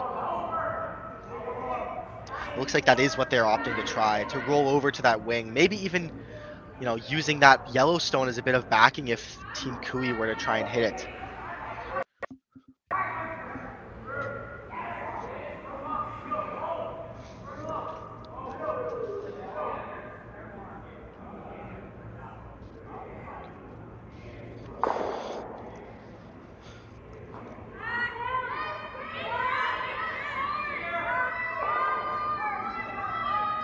It looks like the sweepers are on this early, trying to get it by there, or get by the yellow center guard. And it looks like they are going to be by. And they will avoid the jam on their own red stone and sit shot stone in the 8-foot. So it is Team Desormeau right now, sitting two with the hammer. Yeah, great team shot there all around, everyone involved. Good communication, good sweeping to get that nice roll over. Really setting up their end here.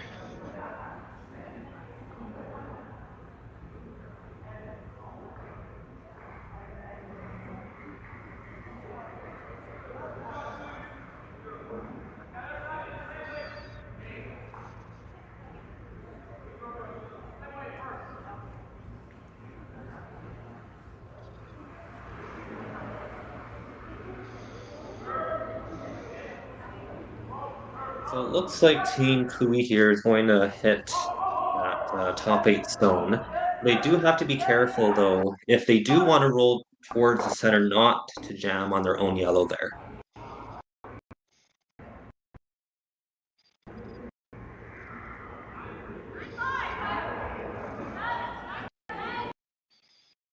Lila Koe with her first stone in the 6th end. Trying to remove this red and roll over. She will just nose it. That's probably as good as you could have done there.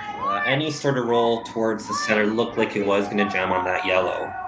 And any roll outside, and you would have given Team Desormeau a free draw under that center yellow. So that's probably as good as you could have hit that stone there.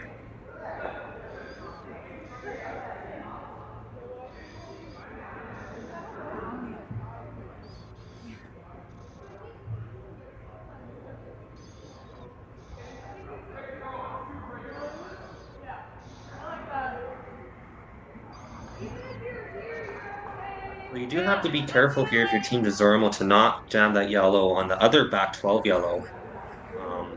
If they are looking to play that roll towards the center underneath that yellow guard.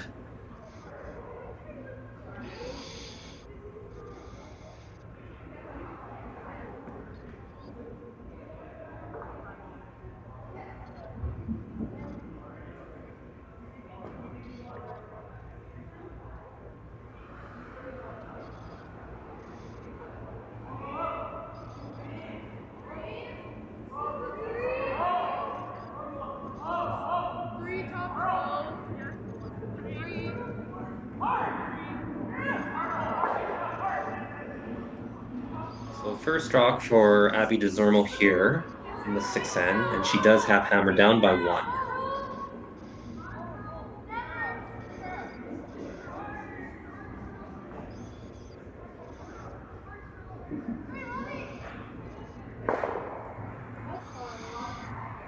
And that one will curl up in time. Pretty much hit nose, and they are sitting 2 with 1 stone to go for Team Kui here, as it looks like they are eyeing up the double. Would this be a shot that you'd be playing here, Terren, on your team, the double? You know, it's tough to say. The draw is very tempting, especially because you have backing with that red rock back there. Because you have to admit this is a low percentage shot, very difficult. So most of the time you will be giving up 2, but if you make it, it's fantastic. So it really just comes down to what the team feels comfortable with. If you're feeling better with your hits, play the double. Feeling better with your draws, maybe play that come around. Take that little extra risk, that little extra reward.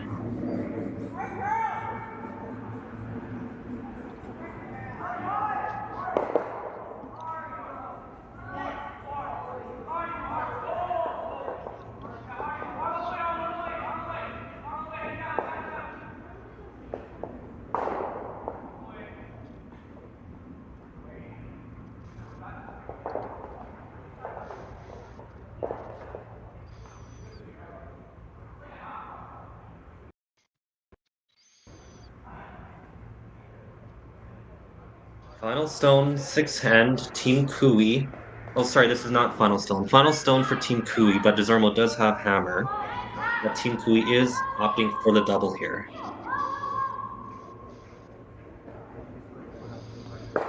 And it looks like they will.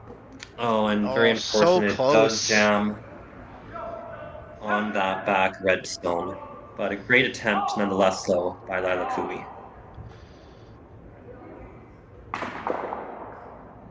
Does look like the one yellow stone did ricochet off the sideboard, so both teams are just agreeing on where that yellow stone should be placed.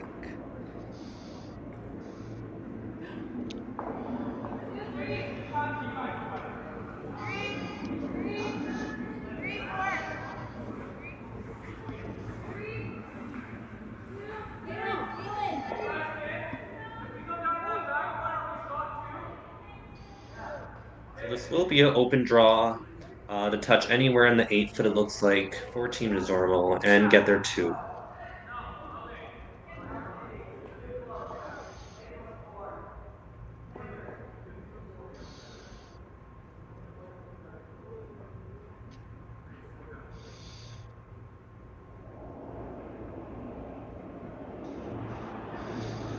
So final stone of the 6-hand, Team Desormeau down by 1 with the hammer and with an opportunity to score 2 here.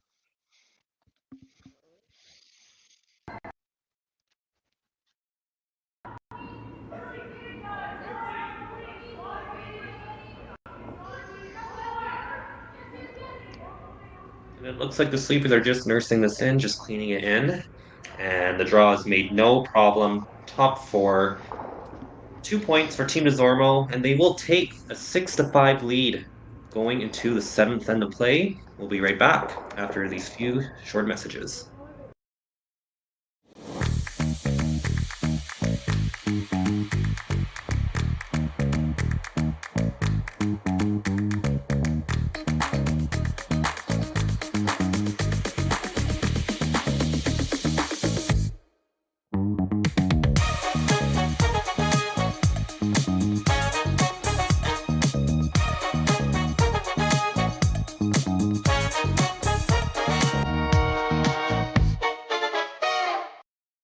Hey Ben, what's the Aztec Safety online e-learning website again?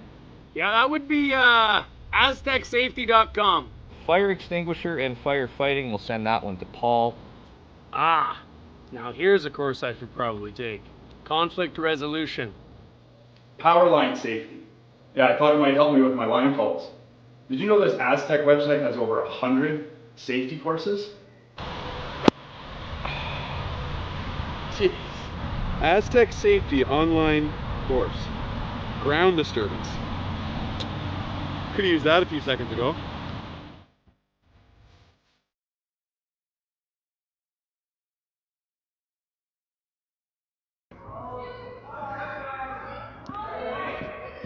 Welcome back to the 2025 Curling Alberta Optimist U18 Provincial Championships.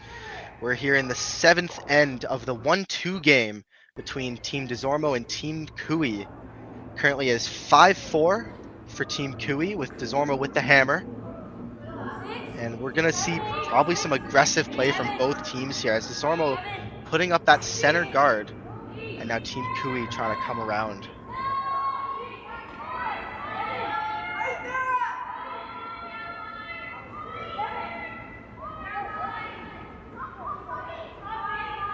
Yeah, one other girls' game happening as well. That is the 3 versus 4 game between Elena Yurko and Emma Skiffert.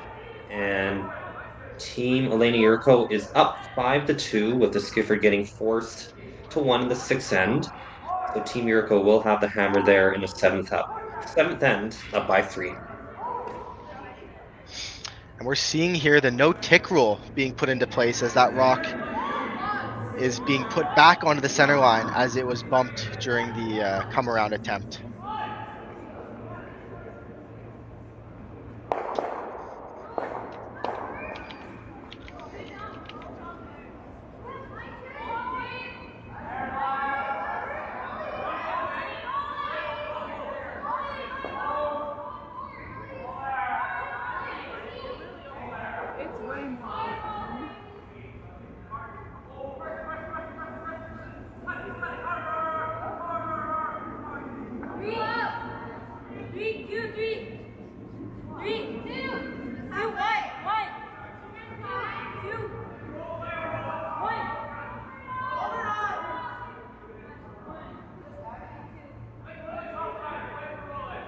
So Terren, I'm curious on your opinion here.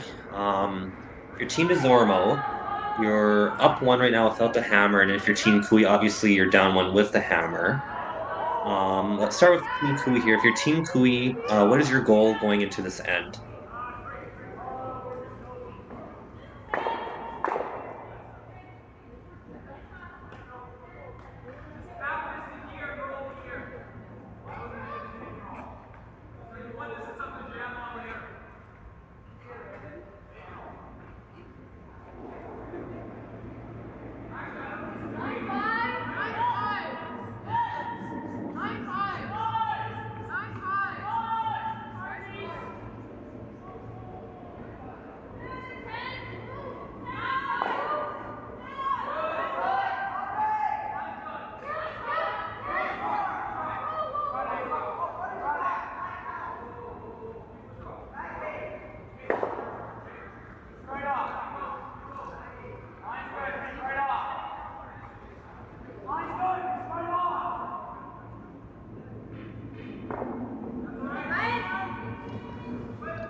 Yeah, here in the 7th end, definitely for your Team Koe, you want to either score your 2 or get your blank to carry over that hammer into 8. You know, force isn't the end of the world, but you'd really rather get your blank or get your 2.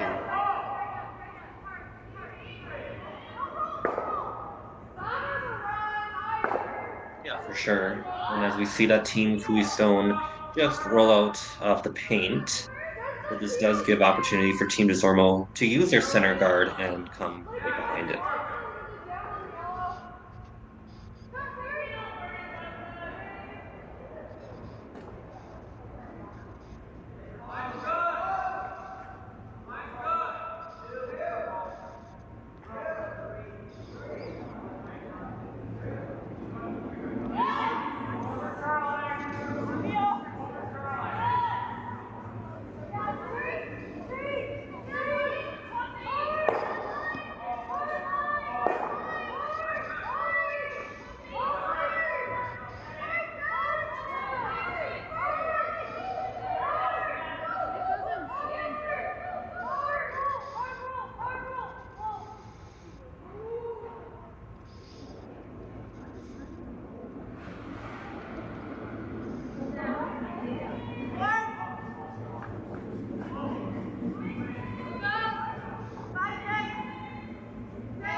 Casey Johnston there, so close to making that perfect hit and roll.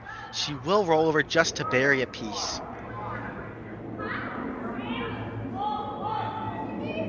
That's a great shot and almost made perfectly, but nonetheless, though, it is partially buried, so there is no opportunity to roll behind that center guard, meaning for Team Kui that wherever this red goes, it will be a wide open hit for them on their next stone.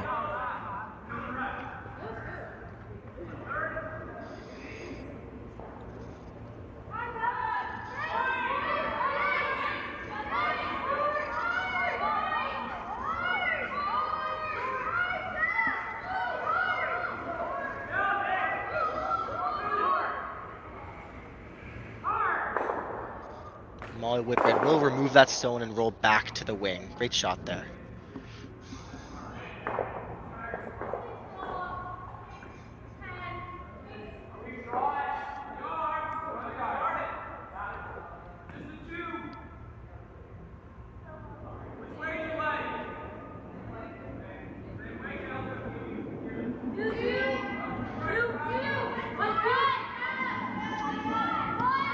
Claire Corneal with the hit and roll attempt. Sweepers are on and off it, trying to get it to curl.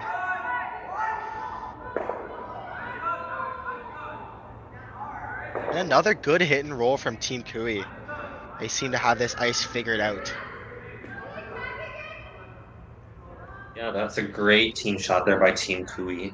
It is partially buried on the out-turn side, but it is in a different path now on the out-turn side versus that in-turn as we saw a couple stones ago.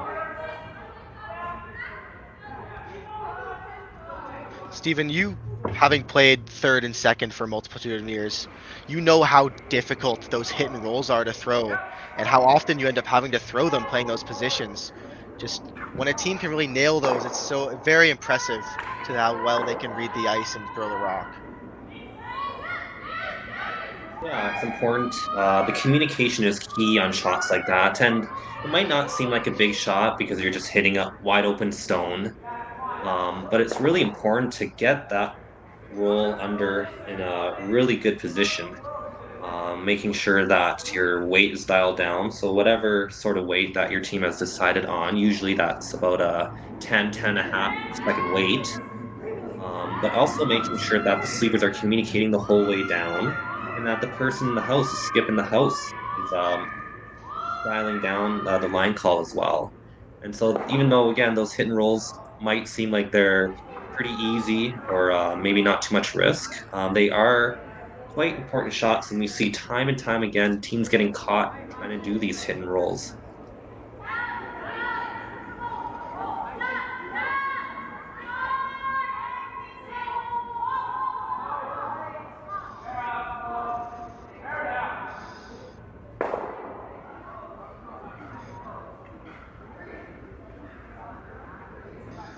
Claire there with a nice nose hit to sit 2 here in the 7th end.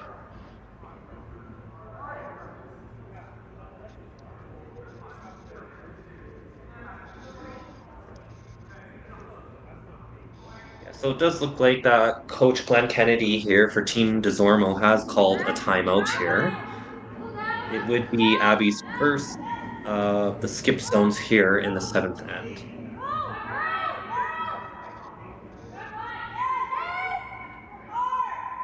So Terren, if you're Coach Glenn Kennedy out there, what are you telling the girls out there right now? If I had to guess, Steven, I'd say he's just trying to get them to play this hit and roll just to group those yellow stones so that hopefully Abby has a double on her last. You know, it is pretty flat. You'll probably have to throw some bigger weight, but if you can roll right up against it or just group them up, hopefully you can make the double on your next and not give up a deuce here.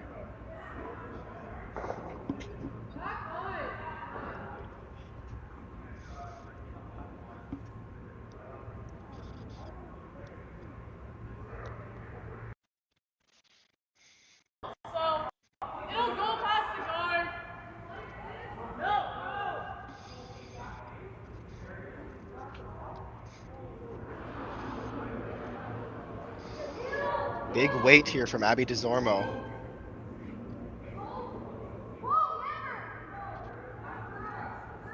Needs it to curl a little. And they just will go under that side red yellow.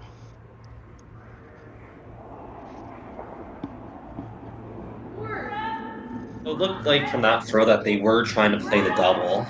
Looked fairly tough though, from the angle that we had there. Nonetheless, though, it does get rid of Team Kui's stone.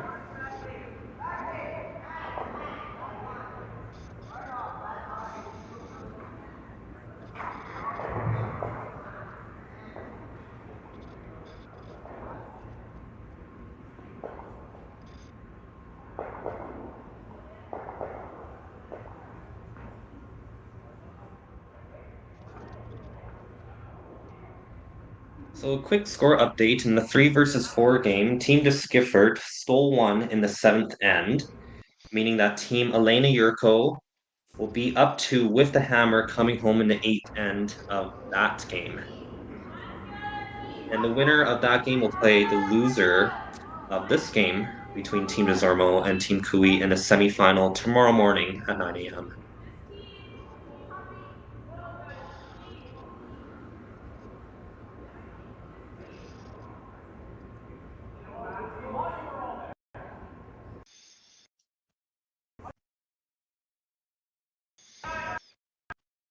And that rock will just hang on in the back 12. So Team Kui here will sit there too, with one more stone each to come.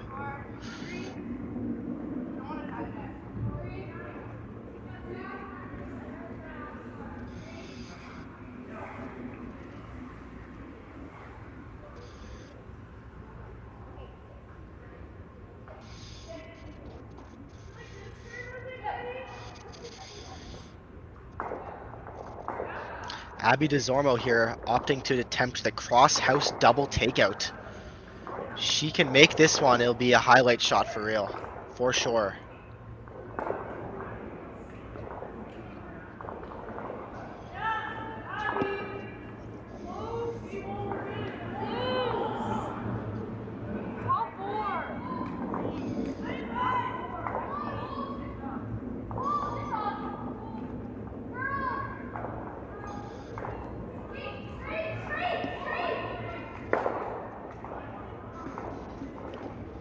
They will just nose that stone.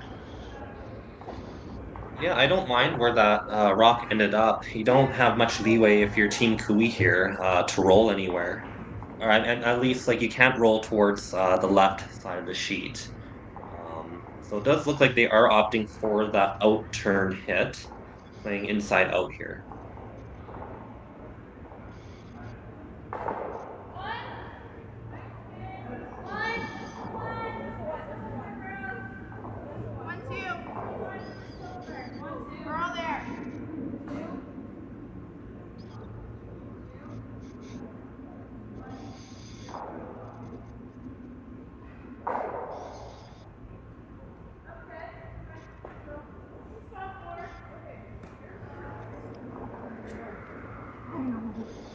Lila Koe here with the final stone in the 7th end.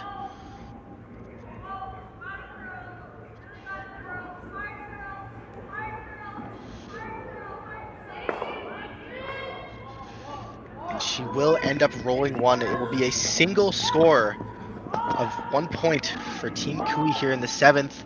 We are all tied up going into the 8th end. Team Desormeau will have the hammer. We'll be right back after a quick commercial break. I don't remember a time when curling wasn't a part of my life. When I wasn't putting in the sweat and hard work to be the best that I can be.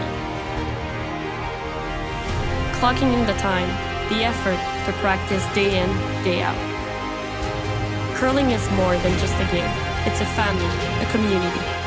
And when it's time to play, I know I'll be ready. Hardline, supporting hundreds of our next generation athletes.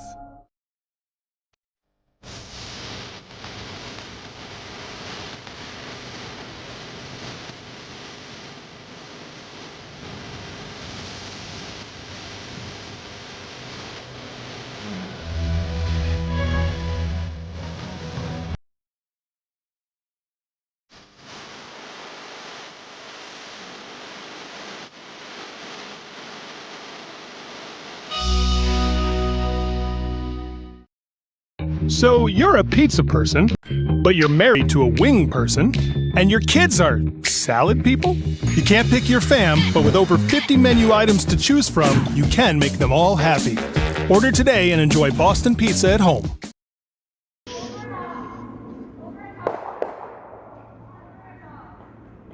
And welcome back to the 2025 Alberta Optimist Under-18 Provincial Championships located inside the Leduc Curling Club in Leduc, Alberta. My name is Stephen Leong, and I'm happily joined tonight by Terren Algot. So Terren, tie game 6-6 in the 8th end with Team Desormeau having the hammer. Can ask for a finish. Yeah, this game is coming right down to the wire. Gonna be a treat for all the spectators here.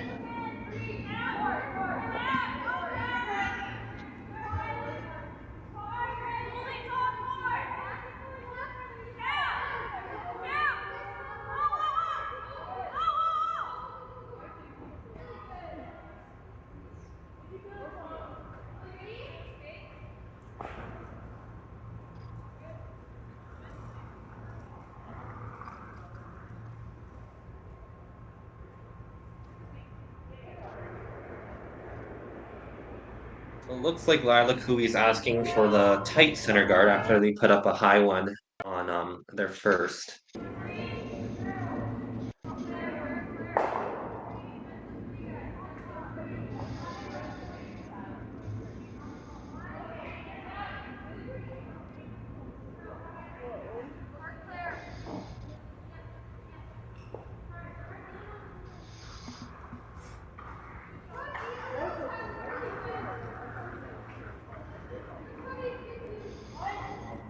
Well, it doesn't look like that rock is touching the center line, but that rock is pretty separated from the high yellow center guard there.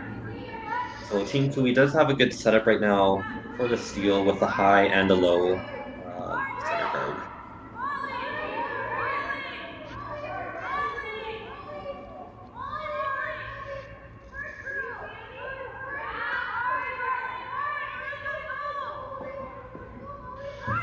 Sweep of this one, hard to get it there. And they will freeze it right on top. Two fantastic shots from Team Desormeau's lead, Savannah Dutka. I don't think he could have put that stone in a better spot. I don't think he could have locked it down anywhere except for right there. It was an amazing team shot and really forces Team Koe to make a great shot here as we see Coach Atina Ford Johnston call timeout here in the 8th end. She's probably seeing that this is a very important shot here for Team Koe and company. Absolutely. You know, people say that leads don't have to throw pressure shots or they don't have pressure on them. I'll show you that. That is two excellent high pressure shots. When you're in these tied close games in the 8th end, there's so much pressure on the leads to place their rocks absolutely perfect. And they just don't get enough credit for it. As someone who's played lead myself, it's not easy. Yeah, I agree for sure. Even Team Koe's lead there, right? Like all the first 4 stones Absolutely. in this end, you couldn't have asked for better placements. 2 guards, 1 high, 1 low. So there's no easy double peel opportunity. And 2 red stone top 8, and then your next one being goes right on top. It's a great start here in the 8th end for both teams. Absolutely. 4 perfect shots from the leads.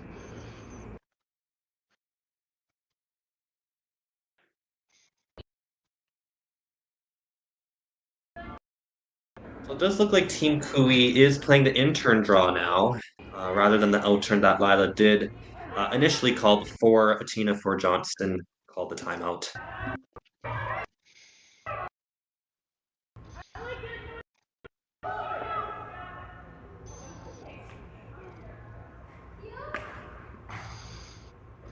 And so it does look like that Yellowstone does chop off that top 8, top 12 stone.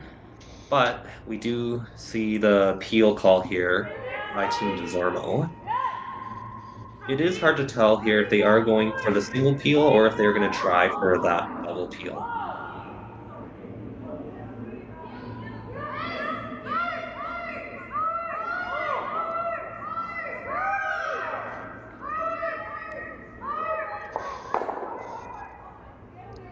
just misses the tight yellow, but it does get rid of a guard up top, and that's pretty good if you're Team Desormeau. And if you're Team Koe here, you're looking just to replace that high center guard.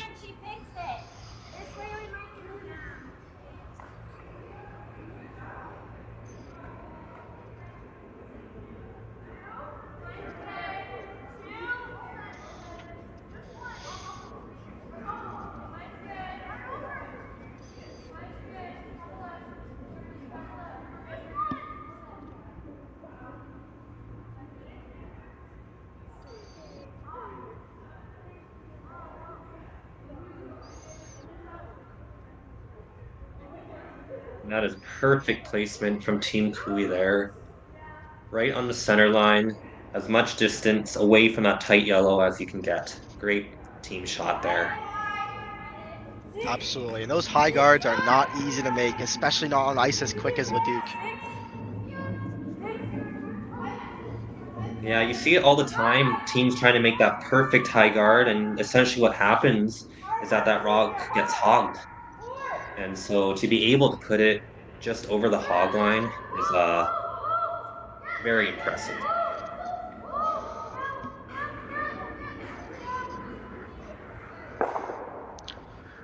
And we will see just the single peel from Team Desormeau. So Terren, if you're Team Koe here, how long are you putting up that high center before you have to make a play in the house? You know, it's tough to say. I'd say probably thirds last, or maybe skips first. Probably skips first. You keep throwing the guards with your front end. They're making them. And then on your skips first, you probably have to play that bump or just move those red stones around.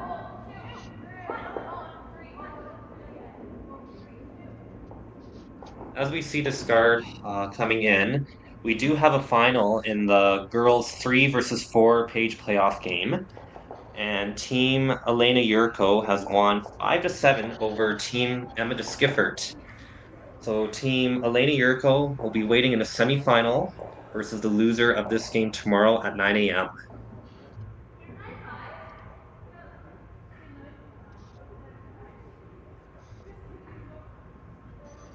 And now we see Coach Glenn Kennedy call timeout for Team Abby Desormeau.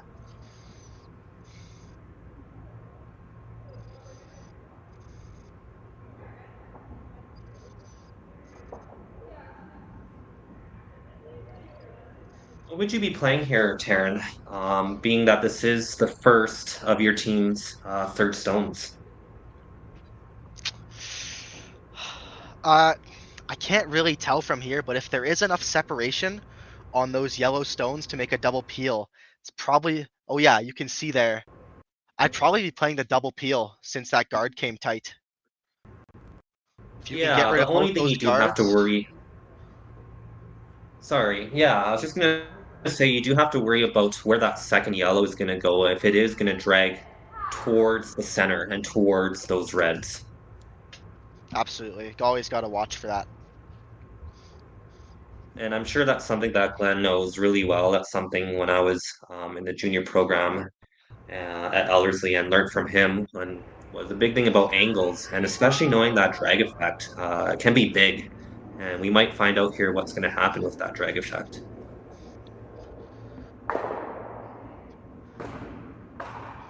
So they will peel the back yellow there. Leaves that one center line guard there. And it does look like Team Koe is going to be making a play in the house now. You know, I do like this call from Lila Koe, taking advantage of that half miss there to just bump these reds back 12 and just leave yourself nose on top. Should set you up well.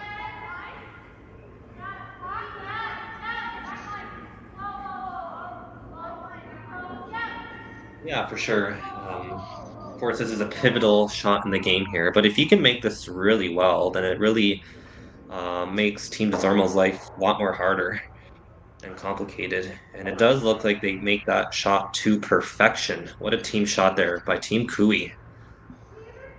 Yeah, I don't think you could make that better. And they do leave that back red in the back house, which actually helps them as a potential catcher later in the end. I think that's just about perfect. And you saw there Abby Desormeau just taking a quick look at how much time she has left. Doesn't want to burn too much for time. Still want to leave herself a couple minutes to throw her stones.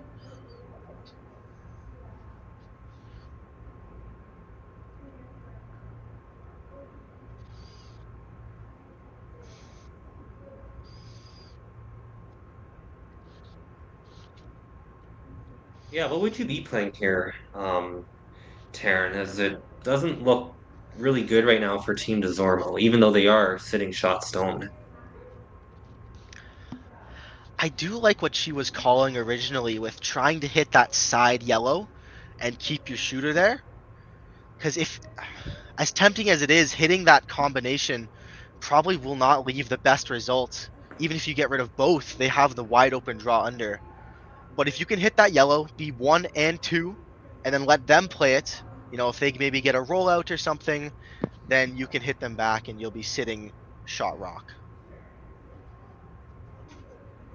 Yeah, and I guess it just goes to the comfort level if you're Abby Desormeau and what kind of shot you want to be playing on your final stone. Because if you do try to play the hit on that right yellow, as we see on the right hand of the screen here, most likely Lila Koe will be playing a tap or a hit on the yellow that is frozen on the top 8 stone.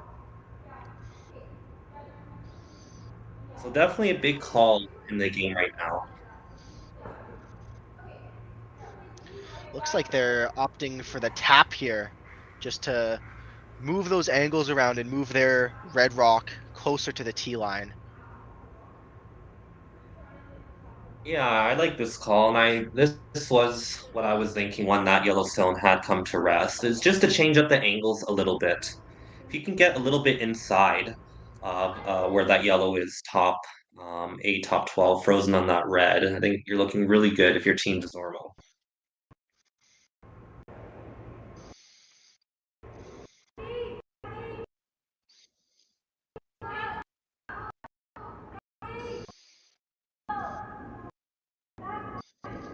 Sweepers are calling this one a little bit heavy.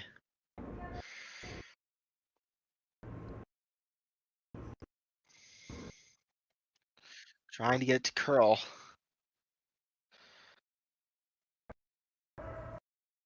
And they will actually end up hitting that right yellow. Doesn't remove it out of play, so it is Team Abby Desormeau sitting first and third. And Team Koe is sitting second and fourth, it looks like.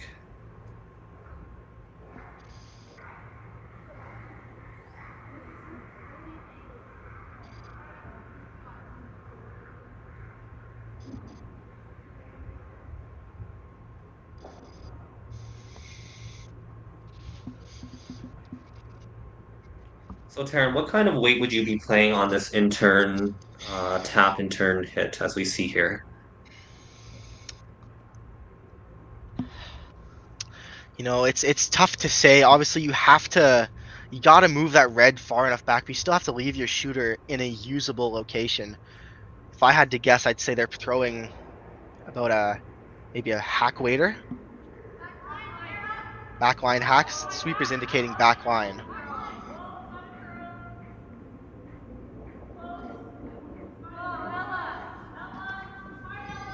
Just trying to get this rock to curl. Gotta touch that yellow first.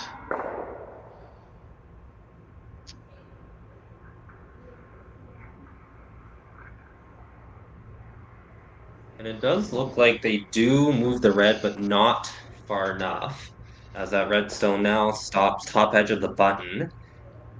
And it does look like Team Desormeau is sitting 2 with the hammer right now. If Abby can put this guard and block off that yellow tap, Lila Koe is going to have a very tough shot on her last.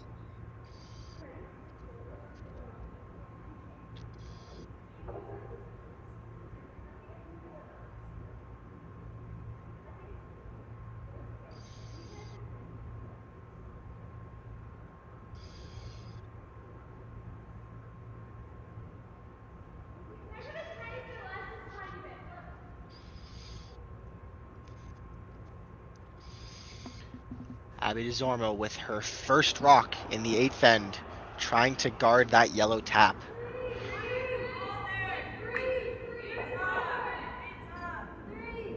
Sweepers are calling it a little tight out of her hand, a little heavy.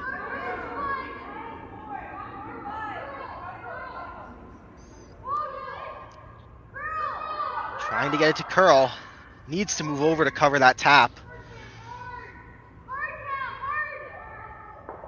It just doesn't quite curl up for them. So Lila Koe will have the nose tap for her last. Yeah, it looked like that one was a little bit heavy, therefore it didn't curl up as much as they were hoping for. And in doing so and not curling up enough, it does leave the door open for Lila Koe and team to come through the port with the intern and tap that yellow up and remove the red to sit shot stone.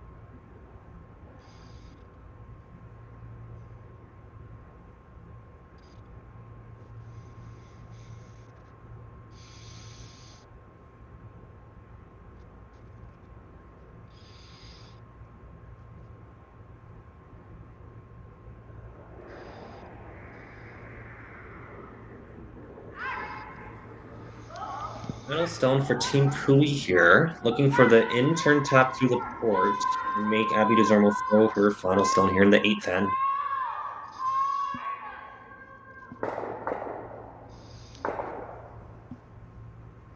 And they will get rid of the red, and it does appear that Team Koe is sitting shot stone, but it is very close to tell.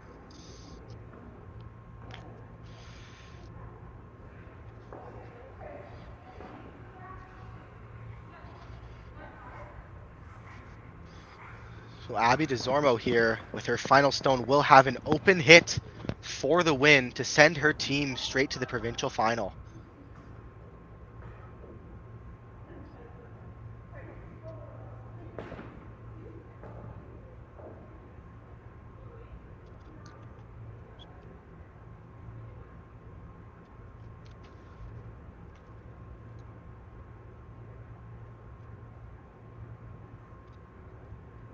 So, final end, 8th end, tied at 6, Team Desormeau with the hammer, looking to make that yellow disappear and book their ticket into the provincial final.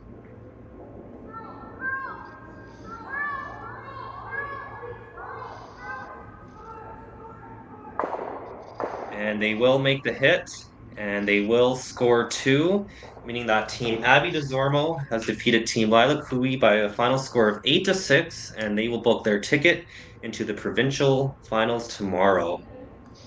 For Lila Koe, however, though, they aren't out just quite yet. They will drop to the semifinal, where they will be playing Team Elena Yurko at 9 a.m. Mountain Time. That's 11 a.m. Eastern Time here on Curling Stadium Leduc.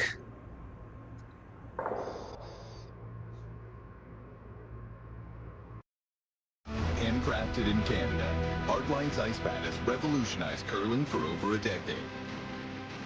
Engineered with top-tier precision and durability, it is backed by an unmatched 10-year warranty. Designed for curlers at all levels to sweep effortlessly with maximum efficiency, it is trusted by the world's best curlers, including Olympic and world champions. It is quite simply the best brew in the game. Hardline, join the revolution.